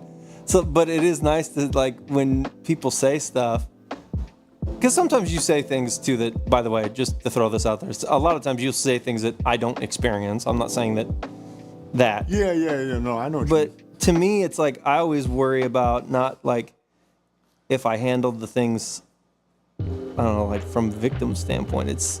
I'm always like, man, are other people just out here like trivial? tanking this, and I'm just letting it drag me down for no reason? You know? Catastrophizing something trivial. Yeah. So again, to be clear with that, since we're overlapped there in a weird, unique way, my thing is that since I'm always the strong one in a friendship, in a relationship, in a family dynamic, at work, it's become part of my identity for so long, near 40 years, that's like, I can't be the one that's the victim. Yeah. Like that doesn't compute. That's not me. Yeah. That's usually not the one that I am. And in order to really face some of the issues that I've had to realize, no, you actually can be also a victim of circumstances. And it's not so much like I'm scared of it or anything like that. I just don't think of it like that. Right. It just doesn't come into my mind to be like, hey, wait a minute, no. You were wronged. You are the victim in this case. That's why, by the way, when you're talking to people, there's a lot of really good psychology, the fact of making sure you take the time to validate certain emotions that people are having. Yes. When you're talking to somebody and they say something, because a lot of people don't really, like, regardless of where it's at, a lot of people are conflicted with their own feelings. So like even with my old coworker, when he was taking wrongs that had been done to him and was projecting that on other people, and I was trying to correct the projecting because it was hitting me and making me angry. I still made sure, like, I need to take the time to make sure he knows that he's not wrong for being mad at what those people did to him. You know what I mean? Because that's part of the frustration that people feel is like they're mad about it, and then it also doesn't seem like anybody wants to be like, yeah, dude, that's something to be mad about, you know? Yeah. Sometimes that is all it takes. Yeah. To really help somebody turn, you know? And that's why venting isn't necessarily entirely bad. Yeah. But that wisdom that we shared was pretty cool. Yeah. You got to make sure you do it to somebody that knows you well enough. Like, yeah, that actually is pretty smart.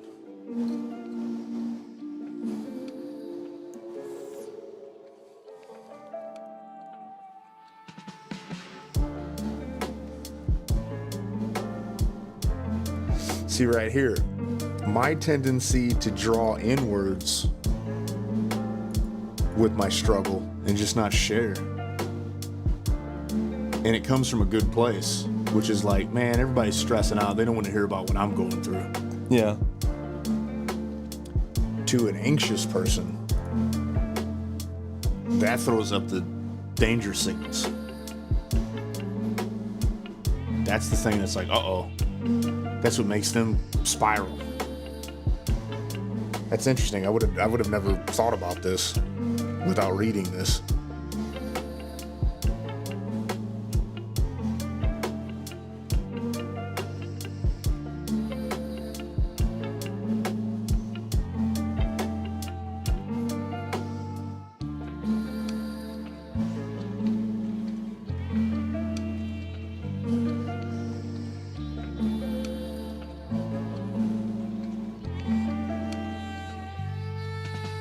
Yeah, I'm quiet because I'm processing. The interpretation is that I'm quiet because something's wrong. And you know what? That makes me understand a lot of interactions I've had in the past. I wish I would have read this years ago. That's exactly what it is. I'm quiet because I'm trying to figure this out. And then people are like, there must be something wrong with you. Or I don't care. I would get charged with that all the time, and I still do to this day. You know what's funny? You don't care. And it's like, no, you don't understand. Just because I'm not emotionally barfing on you right now doesn't mean that I don't care. Yeah. You know what's funny is I'm kind of seeing that this might have been what solidified our friendship early on, is when you and I were doing the band and the class. Yeah. When you were like, dude, I need a break. I was like, okay. And I let you go for as long as you needed to go, and then you'd usually just tell me, hey, I'll be back this week. And I'll be like, okay, cool. Yeah. Like, I wasn't like, you all right, dog? You all right? How you doing? Like, hey, why don't you come back this week? You know, like. Yeah. Well, you were much better at managing that than a lot of those people. A lot of those people just wanted slave labor. Yeah. Really. Yeah. It's true.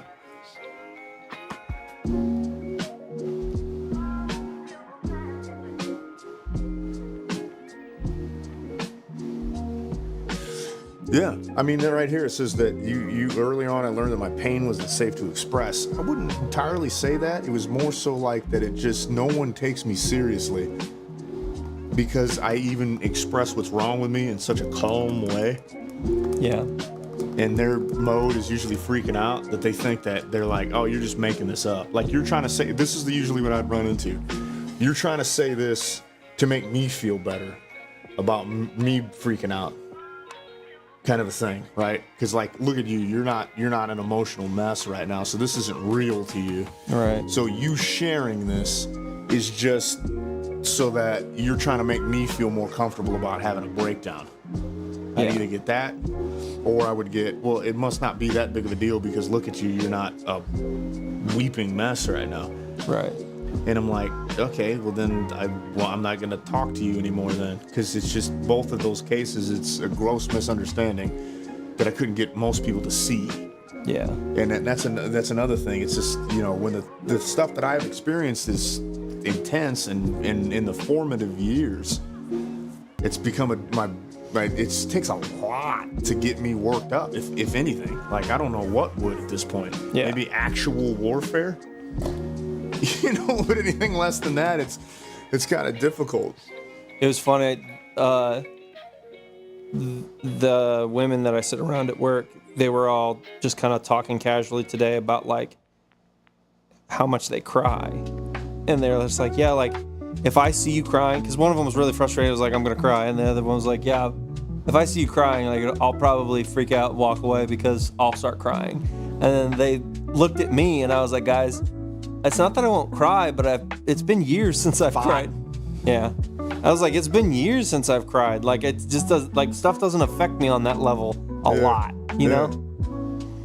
And that's the thing too, is like, so you're talking about being the strong one. I think where I get overlooked that frustrates me is I, for a very long time, was always seen as the positive guy.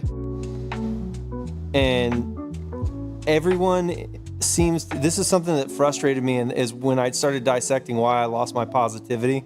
This was why, is because everybody treats the positive person like they're an idiot. Because in order to be positive, you have to be detached from reality. Because there's something in society that we just sell into this lie that what is negative is what is real, and that to be positive, you have to be playing make-believe. You know? Yes. It's like, okay, well, that's a real negative way to look at the world. So, but what they see is they're like, well, I'm practical. It's like, no, you're not practical. You're negative.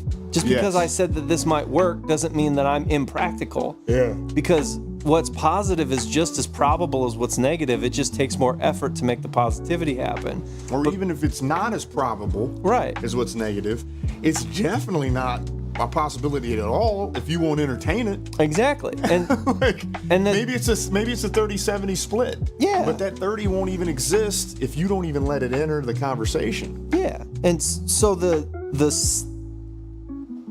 slight that I always feel is like, whenever I'm trying to be positive about something, people don't think that I've thought deeply about it and have a reason to be positive.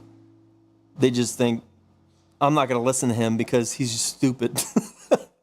A similar dismissal. Yeah. It's a similar dismissal. Mine was, because my hair's not on fire. Yeah. That it can't really be that bad. It can't really be that serious. Aiko said male and females are much different when it comes to emotional stuff. This is true. Yeah. That's your main camp. That's your main stomping ground, you know? That's what when I was talking to them today, too, I'm not one of those guys that's like, men don't cry. We're just tough and you guys just cry over I wasn't being that guy. I was just like, don't get me wrong. I feel very deeply for the same thing that you guys feel. I'm not saying, like, when I say, oh, I don't cry, I'm not telling you that things don't, like, break me, you know what I mean? Mm-hmm. But there is this element of it, like you said, you don't have a shock reaction.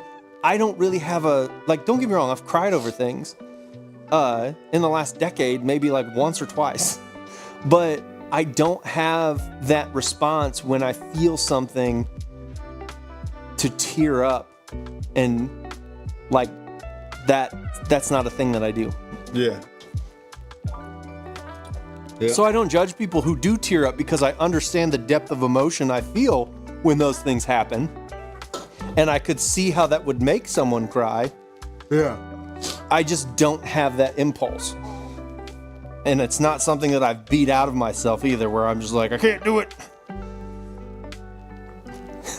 Have you ever, I don't know if you've ever seen Cloudy with a Chance of Meatballs. No. There's a guy in it that is, dude, I can't remember who does his, if it's Terry Crews or if it's Mr. T, but he starts to cry. He's a big tough guy. He's a cop. He starts to cry, and then he goes, "Get back in there, tear!" And then he starts inhaling, and the tear goes back up into his eye. Like, I'm not that guy. I have seen that. Yeah.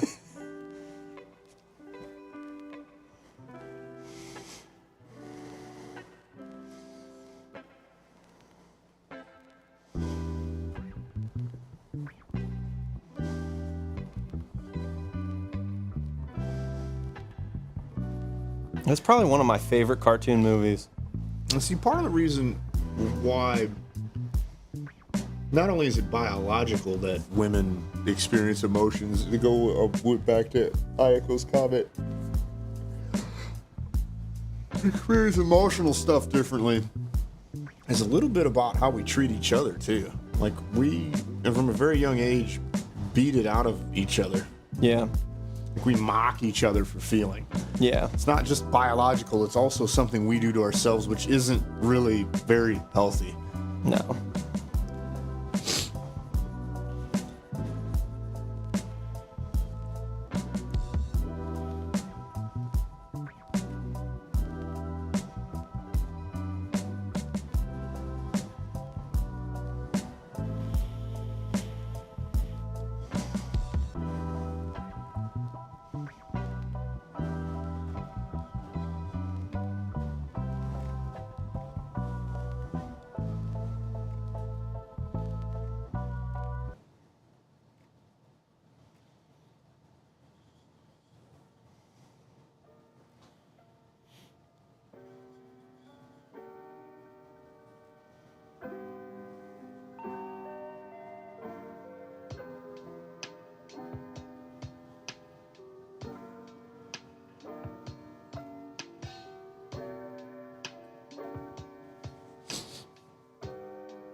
Working on a cool art project, a self-portrait in a way. Oh, A self-portrait in a way, makes me super intrigued to know the rest about the project. You gotta talk to him about this now. Us about this now. What's going on with that? In a way, what does that mean?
I don't think that did it.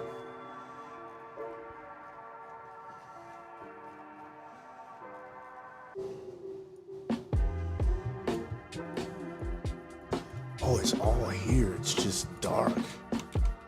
Cray.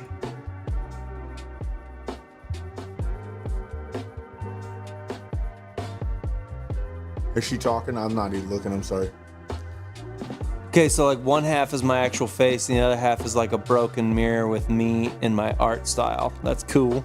Are you doing it just for fun, or is it for that one class you were taking?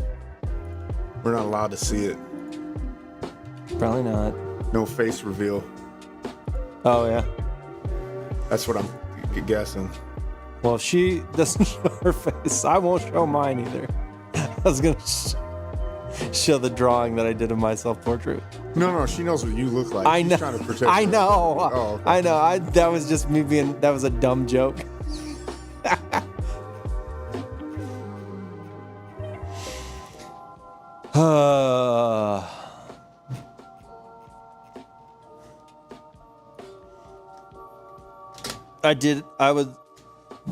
Those chicks I work by were frustrated, and I was just making stupid jokes that nobody finds funny except me. And they're sitting there talking back and forth, and they were just talking really fast. And so I knew that if I slid in with nonsense information that I could confuse them. You know what I mean? Yeah. So they're just like going, ba-da-da, ba-da-da, ba-da-da-da, and whatever. And then one of them says, what if we do that on February 28th? And I said, February 28th is a fake date. And they both stopped and were like, what? February 28th is real? I was like, nope. That's amazing. And they got mad. And then I was like, they were like, I don't understand what you're saying. I was like, guys, it was a really dumb joke because February 29th only happens like once every 4 years. So it was just like me trying to confuse you. And I thought it was funny. And I'm regretting it right now. And they just rolled their eyes. That's pretty funny.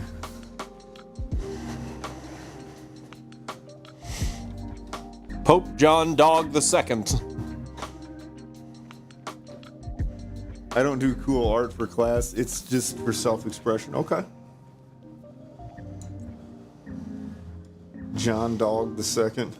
John Dog is cool. I like that.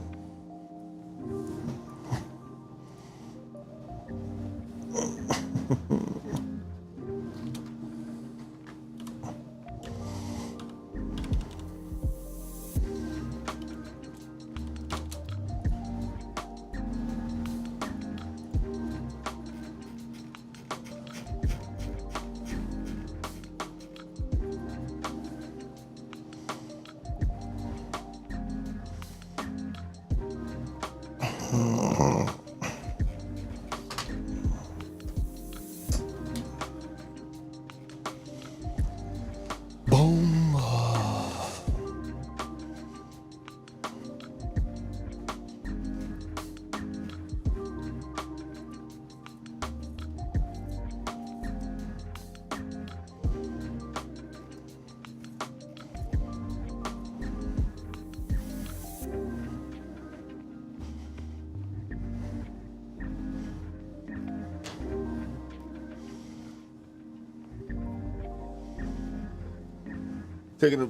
Taking a good stopping point now. What time is it? About 20 till almost. We're almost done. Yeah, I'll probably take a stopping point and work on this. I need to go get a golden paint pen so that I can do the. I thought you were about to say a golden retriever so I can finish. No. I need to ask him if it looks any good. Hey, bro, so how am I doing on this one? Looks terrible. Terrible, man. They're gonna take me back. All right.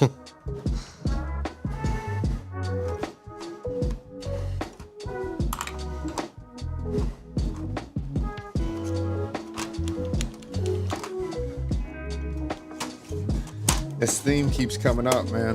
What thing? Theme keeps coming up, man. Thawing.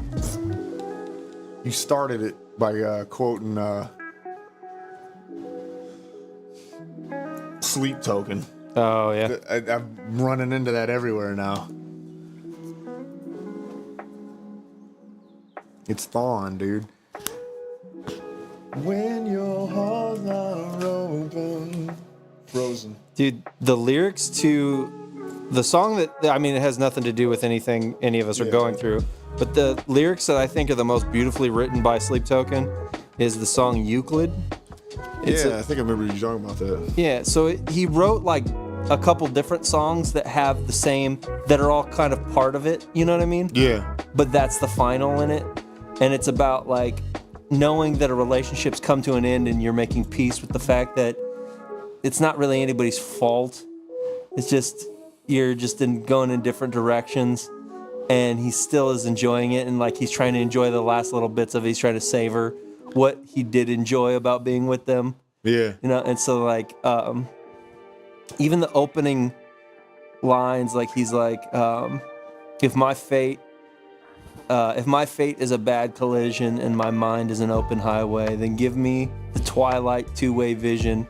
Give me one last ride on a sunset sky lane. Like the way that flows is so pretty, but then you'd like break down, like, okay, if my fate is a bad collision, if this is gonna end in a brutal car crash, but my mind is an open highway, so I'm not anywhere near that right now, then give me that twilight two-way vision that like I can see the light and the dark right now. I'm in that in-between place. Yeah. That twilight two-way vision to give me one last ride on this sunset sky lane. So like the road that he's on, the sun is setting, the day's coming to an end, but he can see the light and the dark for what they are, and he's just enjoying the ride. Like that's such a beautiful, simple line, wonderfully written. Like, that's the thing, is like I hated Sleep Token for so long because everybody was like coming into the bar and be like, oh, you like metal? Oh yeah, I like Sleep Token. And then I'd listen to Sleep Token and I'd be like, they're not metal. And I was like, you know what? I don't want to be that guy. Yeah, I mean, they're not really metal, but... Exactly. But whatever they are, I love it. I don't hate it. I don't listen to it nearly as much as most of the people that I hang out with, but... Yeah, I love it. I never really hated it. Right. It's just... It didn't wow me. Yeah. I didn't expect it to grab me as it did. That's the thing that was kind of like the pleasant surprise about it. There's just something about it. And I think it's mostly lyrical. I mean, he's a fantastic lyricist. So yeah, it's really good. And that song, what's the other line he has it and it's so good?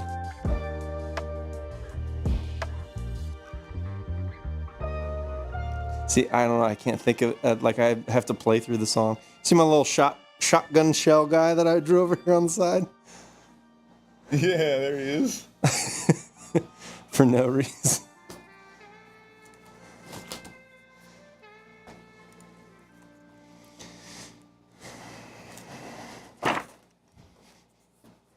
Also,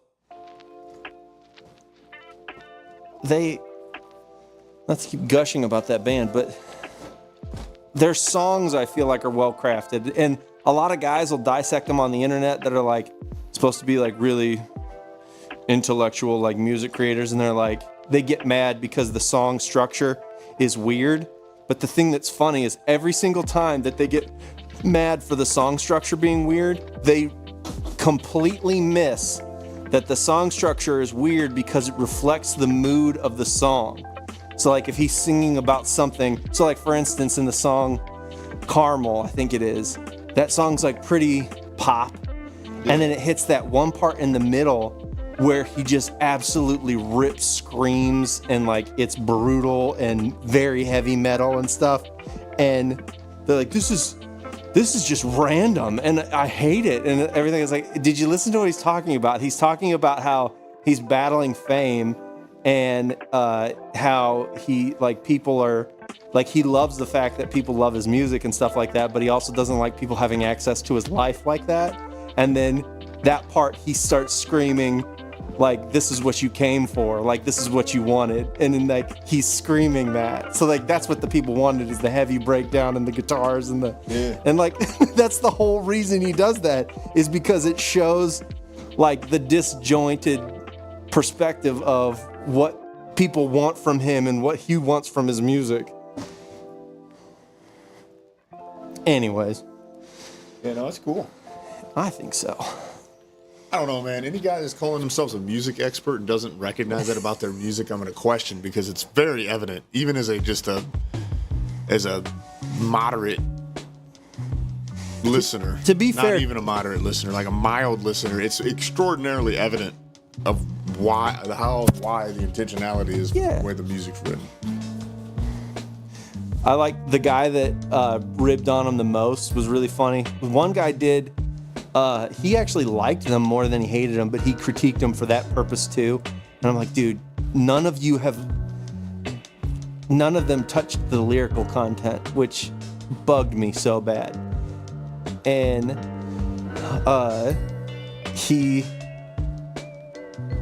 the guy that critiques them the most on that, he's a big fan of the band Ghost. And so that's that's my like, all right, I don't know, I'm a music expert. This guy is. I don't understand Ghost at all. That was one of those bands where like when they came out and everybody was wearing their merch, and I was like, their merch looks pretty cool, and I saw the vibe, and I thought based off of the visual of the logo and everything like that, I understood what I was going to listen to. And then I heard it and I was like, okay. I thought it was going to sound like Marilyn Manson. I thought it was going to be like, yeah, kind of like that Nine Inch Nails, Marilyn Manson sort of music. And not. It sounds like Alice Cooper. I've already shown you that. Yeah. It sounds exact. As soon as I heard it, I was like, this is Alice Cooper. It's like, I really liked Greta Van Fleet when they first came out, but like after a couple albums where it was like, they don't really have their own sound anymore. No. It's not that I don't like them or don't appreciate them, but I was just kind of like, I lost interest. It's the same way with a lot of Ghost. people did. For a while, everybody was talking about them, Yeah. and then they just flashed away. I don't feel like they're relevant. No, I haven't, like, their new album wasn't very good. It just sounded like all the same song, and that same song was off of a Led Zeppelin album. And they got a ton of monthly listeners. 3.6 million. But I mean, it's Led Zeppelin. I mean, it's just straight up Led Zeppelin. And it could be worse, I guess, but they're straight up Led Zeppelin. Yeah. We need an AC/DC. There's a band called Airborne that's not popular. Bro, I have no clue how to shade realistic hair. This is the only tip I have, and I promise you I don't always get it right either. But break it up into shapes, the hair. Break it up into shapes, and then just shade it as if it was like a flat plate.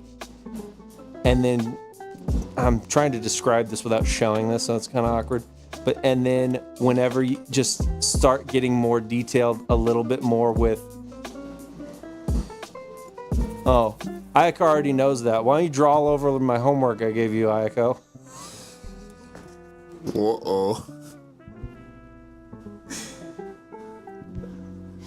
I don't know how to do something.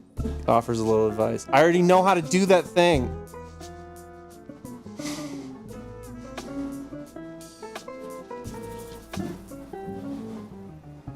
I don't know how to do none of that, so...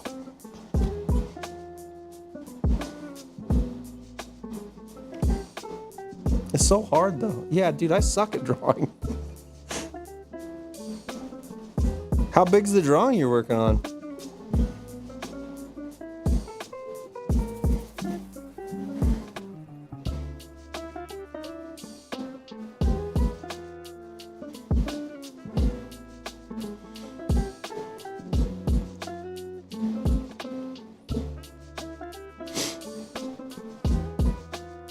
Hold up, I don't know.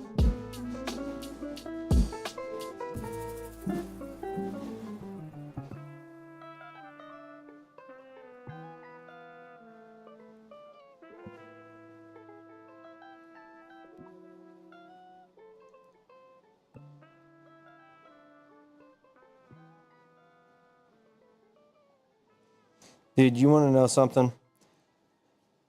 I really hope that this gluten dairy issue is not permanent, because stuff that doesn't have that in it sucks. Yep.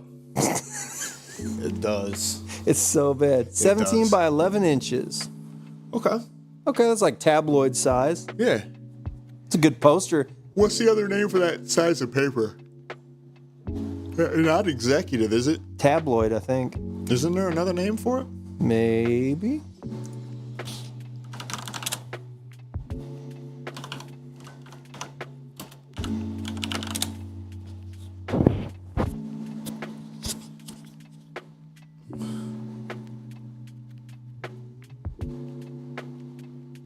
It's called tabloid. There's not Ledger. ledger. That's the other name for it. Okay. Because we use it, but we call it ledger in our capacity. I think that's more of a legal. I don't even know why they call it tabloid. That might be more like marketing poster usage. Probably.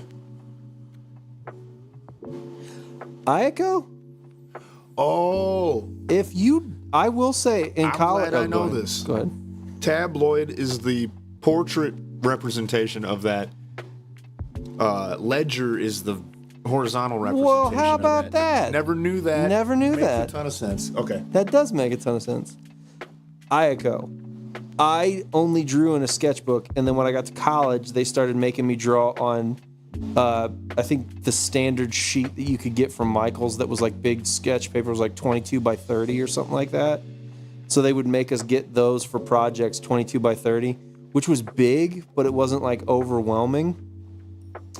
And I liked it, but it was like not bigger enough than my sketchbooks for me to feel comfortable with it.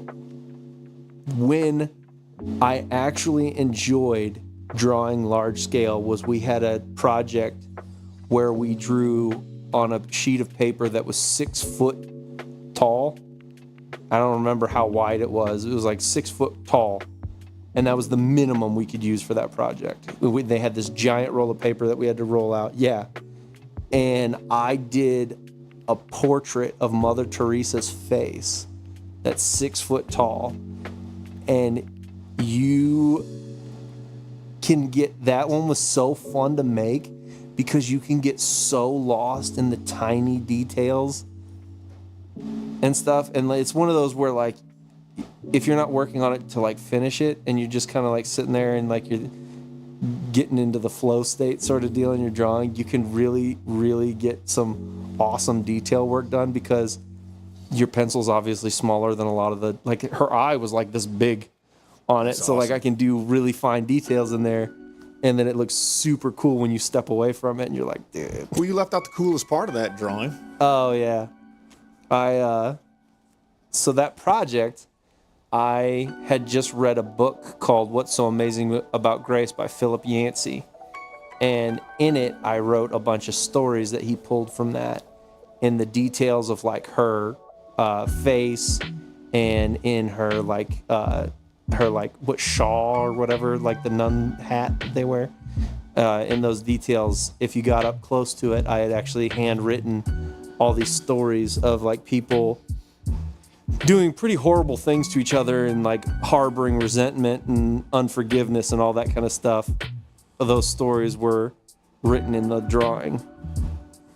So if you stepped back, it was this portrait of Mother Teresa, but if you got close to it, you started seeing all these little stories in it. Bro, you weren't gonna tell me about that? I guess. See, I knew that would be. Knew that would land. It's pretty cool detail. It was a neat thing.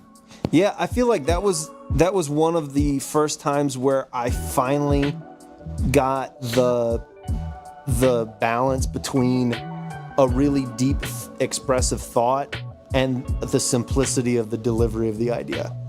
Because the idea was just like what makes a person good, essentially. So you do a picture of Mother Teresa, who's the stereotypical, well, I'm no Mother Teresa, you know, like what people say. So she's like... She was a smoke show back in the day, dude. Oh, really? Oh, dude, yeah. I've only ever seen her old, so she just got like... Her face looks like dry mud. But yeah, Oh, she's cute. Yeah, boy.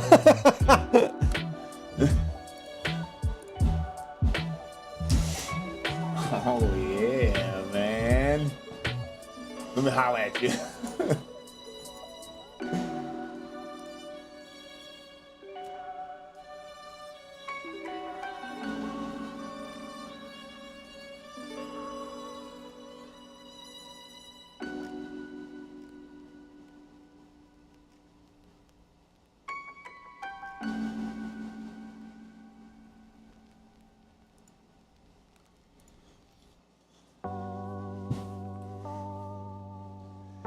The favorite artist gallery, no offense to you or my friend Melissa, her graduating art gallery, because I went to yours and hers.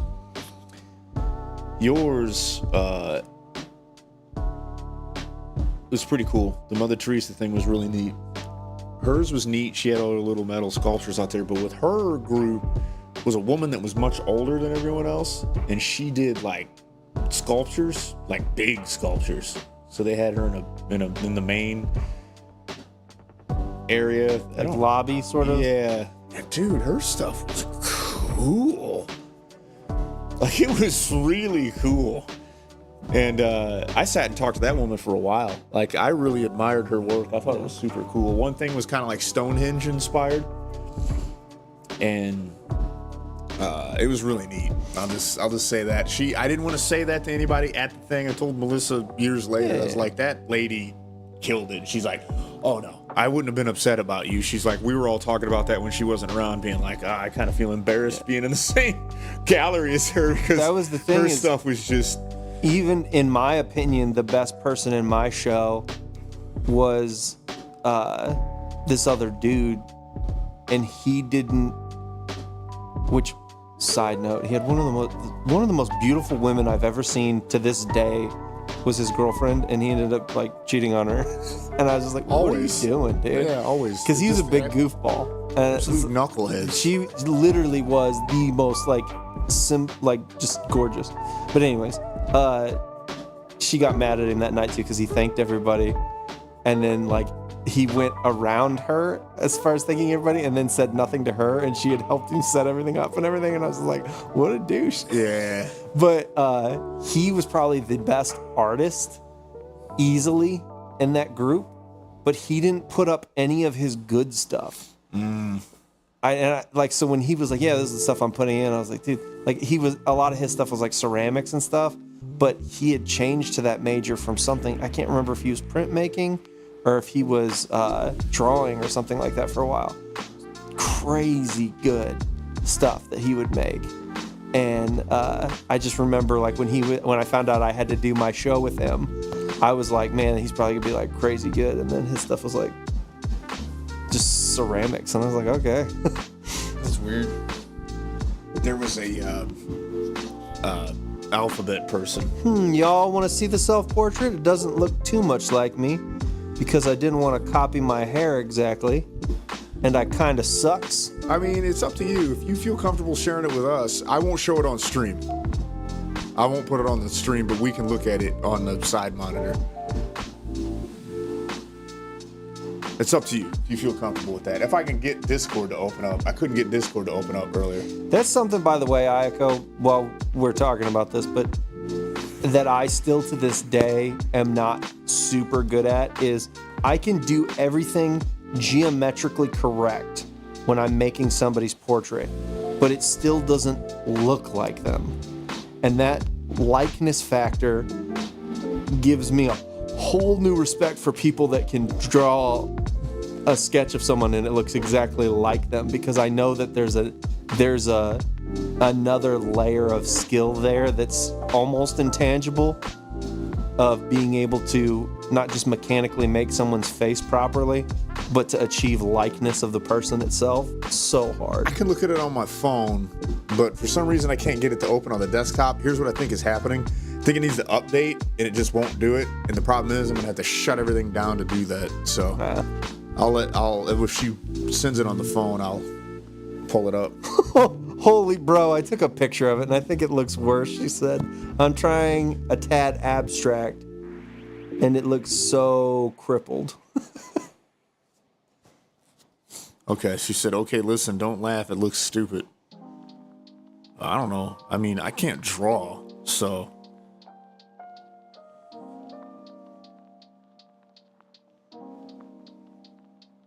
I mean, I don't think it looks stupid.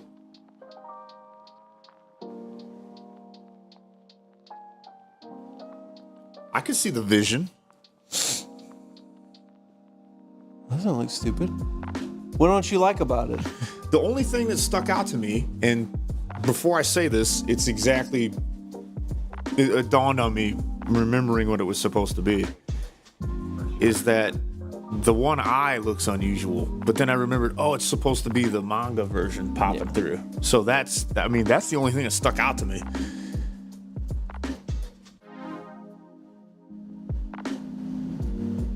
Maybe the eye on the realistic side, the eye is like maybe too far over in the lid. You know what I'm saying? Like, look at that eye there. It might be a little too far over in the shape of the eyelid. But I'm nitpicking at this point because you do not want to see what I would try to draw. It's one of those deals, though. Saying? Yeah, no, I see it. But it's one of those deals too. Like a fractured mirror would distort the space between things. Now, see, boys got your back. So yeah, I don't know. Are you observing like an actual mirror? And like, I think it's the nose. It looks too big. Do you have a kneaded eraser? Is it the shadowing on the nose that makes it look too big? Because the nose doesn't look too big to me, but the way the shading on it gives the illusion that it's larger than it is. The way the shading gives the illusion that it's larger than it is. You see what I'm saying? The shading is what makes it look larger to me, maybe. But the actual shape of the nose isn't necessarily big. Yeah, I could see that. You see what I'm saying? The shading is not. You also like that fracture in the mirror from this distance. That fracture in the mirror mirrors which is darker, so that almost looks like that's the line of the nose from this distance. But I know it's not. So that could be messing with my head. You're saying too, yeah. Because you were looking at it much closer. I was looking for it far away. Here, I don't have a broken mirror. You see what I'm saying about the shading on the nose? Oh yeah, no, I get. Yeah, something about that doesn't seem like it matches the architecture of the nose, and that might give the illusion that it looks misshapen. Because I don't think the actual shape of the nose looks weird. Right. Yeah. It might. No, I think this is good though. I don't know. I think so too. I don't think it's that bad. No, I don't have a broken mirror. I don't have a kneaded eraser. I don't really like them. Well, when you're working with graphite, it's really helpful whenever you're like, if you don't super like something, you can just lighten it a little bit and try and mess with adjusting. Like if you think, oh man, I need to make this nose smaller or something like that, you can just dab it with a kneaded eraser rather than erasing it altogether. And then when you're fixing it, you're like, nah, I think I had it right. You can just put it back and you won't have it completely lost. Fix the bottom of the nose. Yeah, I don't know. Looks pretty cool to me. I had a professor that used to tell us this too. Before we would critique something, he would have us tell him what percent finish we thought we were on the drawing. This is like a 40% finish, right? I don't know. I would ask her that. That's what I'm gonna say. Well, this is why you ask someone that though. That's not really for you to necessarily decide, because it tells you where they think they are as far as level of finish goes. Like 5. What I like the most, and don't take this the wrong way, is I like the detail in the way that the mirror's fractured. I think he did pretty good capturing that. Like it's got a good, like, I don't know, in my mind that seems hard to do, but it's a good sell here about the pattern that it's broken in. There's like a chunk missing in one spot, a couple spots, and then it has this combination of like the really sharp angles and then like kind of like a odd. That's part of what I was soft curious patterns. about too. Is like is you know, the part that I think is the coolest, and not knocking the content. She said, "Thanks. It's my first time trying to draw, bro." Okay. That's why I asked her if she was drawing from observation too, is because that looks really good if you're drawing from. Yeah. if you're just drawing from imagination, that's pretty good. Yeah. I have to draw from observation because I like if I imagine things, it never comes out. Like I get really frustrated. I can abstract. You should have things. did this with Rambo though. No, I'm just kidding. Instead of her anime self, it's the rat version. It's your rat self. Bro, that picture you sent me where you're holding the biggest leaf that anyone has ever seen. And I was looking at the set, like, hold on a minute, I'll show it to Kyle. The biggest leaf anyone's ever seen, like Jurassic Park style. Look at the other hand. I was like, what's wrong with your hand, homie? Oh, is that her dad's hand? Yeah, it took me a minute. I was It like, did. It took what me a the second hell too is because I wrong couldn't with really. your hand? Yeah, that's. Why don't your hands look the same? It's my dad's hand. It took me a second. I was like, what the heck is that? That leaf is huge, though. It's pretty epic. Yeah, no, this is cool. Don't dog on yourself too much. Again, like, I'm not knocking the realistic part of your face or where the anime manga parts popping through. That looks cool. I think that's going the right direction. But I'm the most impressed with the fracture pattern on the mirror. So, fun fact, we had to do a mirror project in college, and we had to have at least, it was a self-portrait, and we had to reflect ourselves at least 3 times. Weird. So it was like, yeah. It was a weird setup, but one of the people wanted to just do a self-portrait in a broken mirror. And the professor was like super into the idea, but was like, I don't like the idea of you bringing, first of all, you can't break one of our mirrors. Second of all, like, I don't Watch like, me. yeah. Second of all, he was like, I don't want you to bring a broken mirror into class because then you're gonna have to set it up, and then when you have to tear it down at the end of class, you're not gonna be able to put it back together to observe. Because what we used to have to do, because if you're drawing from observation, that's how they make you do stuff.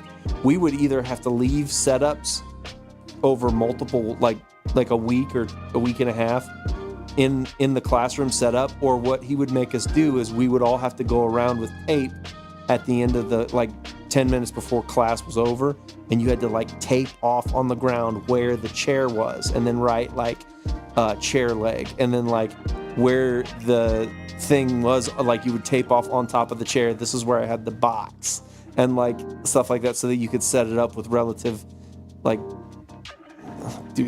duplicate it. Yeah, similarity.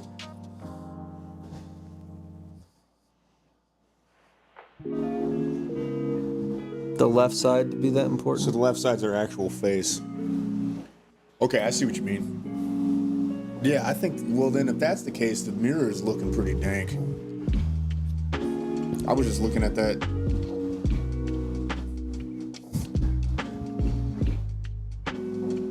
Yeah, that's pretty cool in my opinion, watching the... Also, I have a fascination with broken glass. I love breaking glass. I like the sound of breaking glass. And so to end the stream.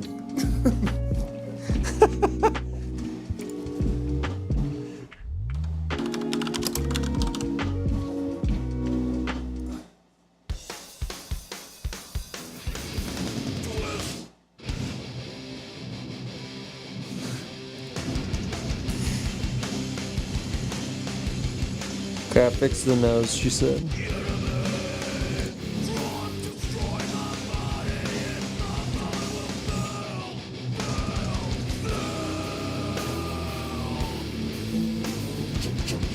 I'm drawn to the sound of broken glass.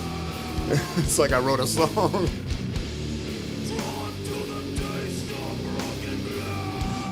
I love this band. I love the memes that accompany them also. I love Crowbar. That's such a good band name. It is, isn't it? Get some boys from New Orleans. Crowbar. Some boys from New Orleans, dude.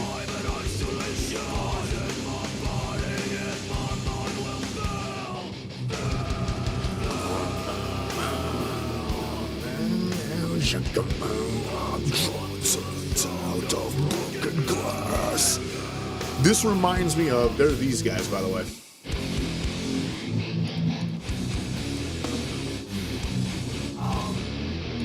Damn, this is so heavy.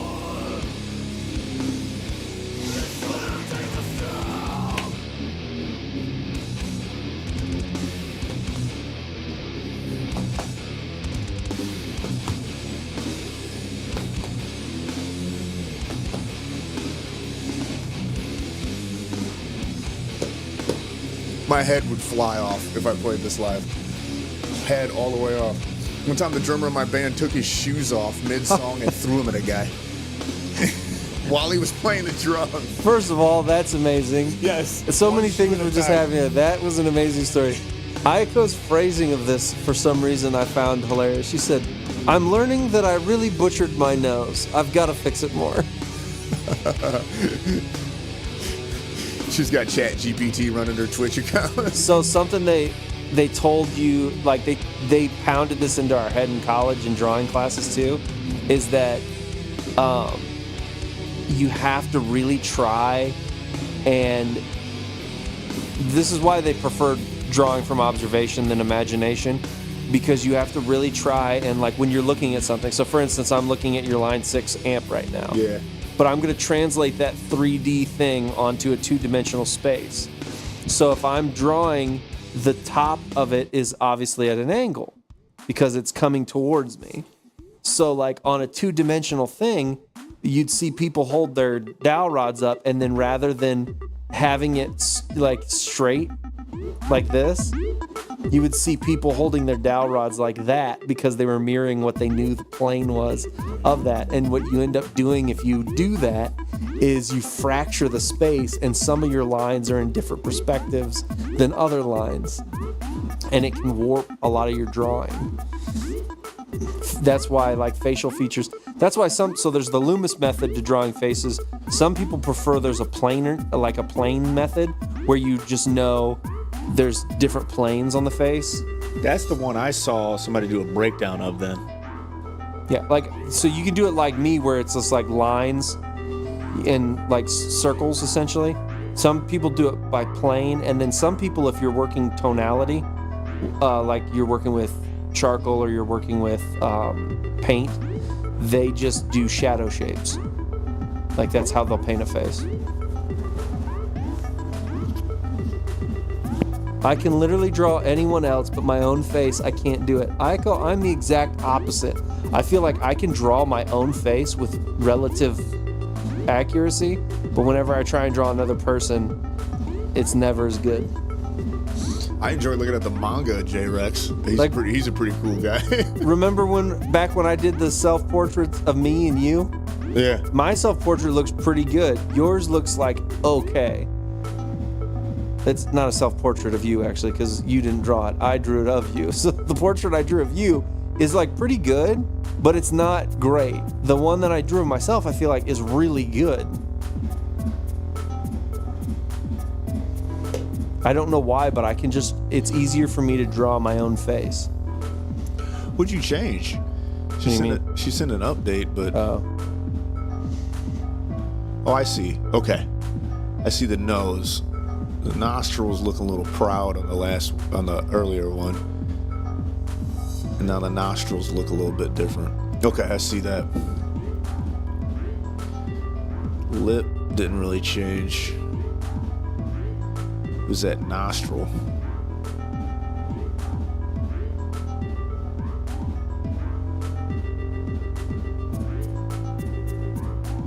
Okay.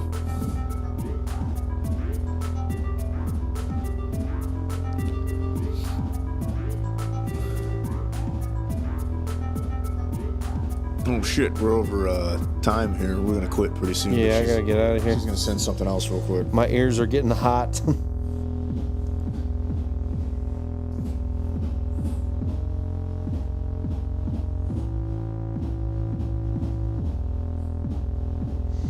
Took me a couple of glances here to see. I see what she did. Narrowed the nose up a little bit.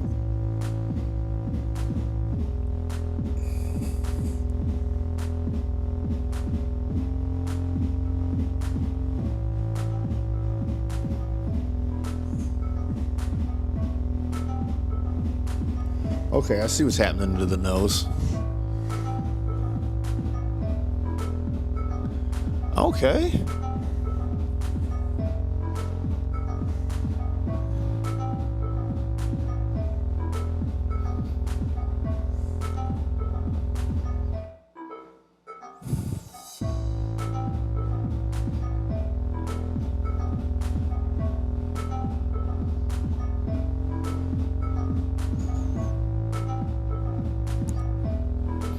Okay, so you drew the nose too big, and so you got to bring that nose down. You got that little button nose. Well, we ain't got to worry about Jewish origin here. So this is the latest version. You can look through. Let me see if it works like this. It doesn't. This is the. It looks like she's fixed the nose. If you want to X out of that and go back and look at the other ones, you can, but No, I already see that. Yeah, that looks good. I see now the vision. It does look more like a face. Not that it didn't before, but I get it now. It's a pretty cool idea. How'd you come up with the idea? It's a pretty neat idea.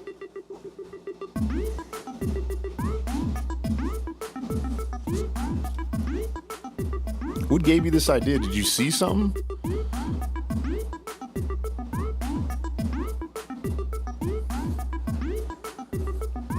Ooh, what is this?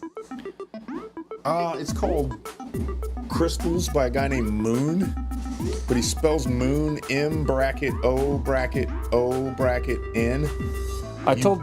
You will not find it unless you use the brackets. Yeah. One of those, huh? Oh, I love that sound.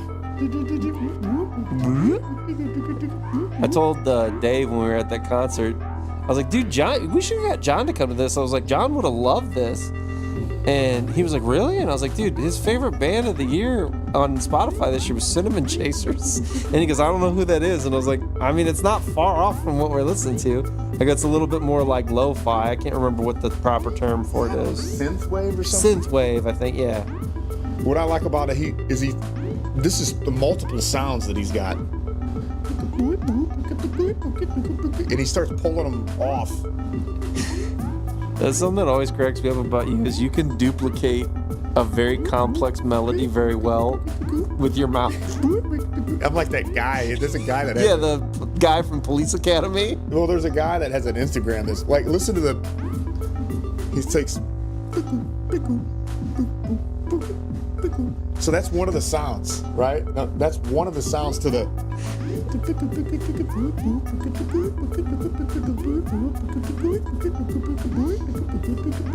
So he takes away the whoop and just. Oh! Yeah, you've showed me guys do this with guitar riffs. Yep.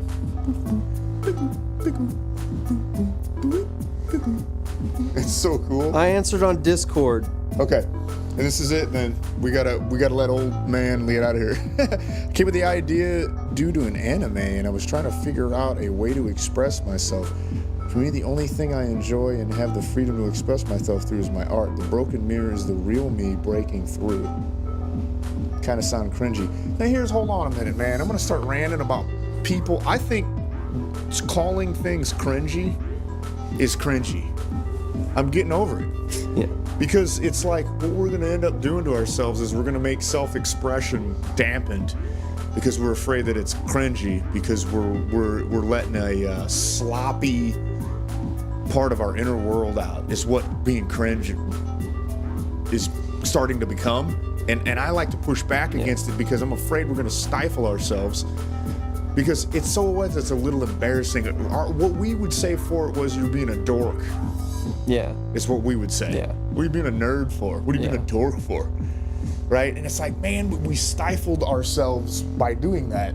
To me, We did the same thing. I'm not pointing a finger at you guys. Ayako, this is my take on it, which is very similar to John's. Not even just similar. It's straight up same thing, but I'm going to say it my way real quick. I think what would be cringe is for you to be trying to express an idea that was not genuine to who you feel you are. That's cool too. If that's what you feel like this is like showing about you, or that you feel like this idea expresses a thought that you're having, I don't care how cringe other people might think that is. That's not cringe. You're expressing yourself. Exactly. If you were trying to express an idea that was not genuine to who you are, that would be cringe. Dude, I vibe on that. All right, we got to get out of here. We got to get out. Oh, wait a minute. Hold on a minute. You can't leave yet. Oh, I can't? Nope. I forgot. Oh, yeah. Yeah, we gotta have our send off. It's only 2 minutes, so this is our send off. Dude, I low-key love this being a send-off because this is how I would get off of this game every night. Is we would just start playing us too, dude. Sink the This boat. is our send off now. It's called Be Calm. What's it called? Be Calm. Yeah, there it is. All right, here's our send off. It's only 2 minutes. This is our official send off now. This is how you know the stream's ending. See y'all later, old folks. Bye, youngin'. I'm not logging off till this is done. You can hang out if you want. This is our official send-off now. Well, boys and lady, it's been a fair evening. We appreciate your nose, the riffs, John St. Dog. Roku was with us in spirit. Yep, he's probably passed out from cheesecakes. The boy gave himself type 2 diabetes. And lady, I'm a rat. The rat queen. She brought a big leaf back to her nest.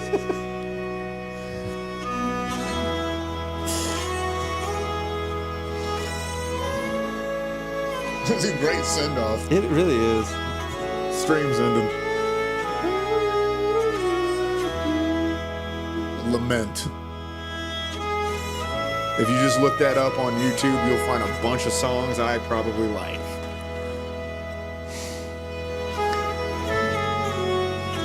Kidding. It's the end that does it for me. Where he resolves.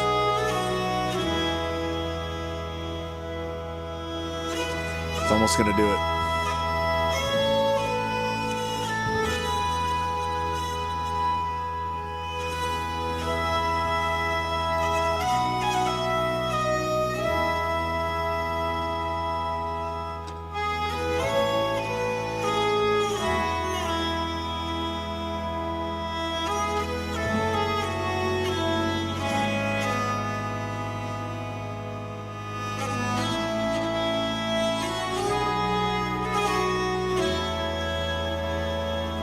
There's that chord.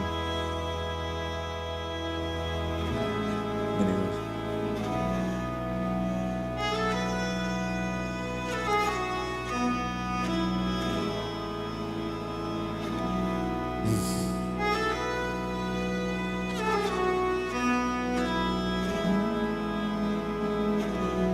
That's the chord you want to hear. Tension.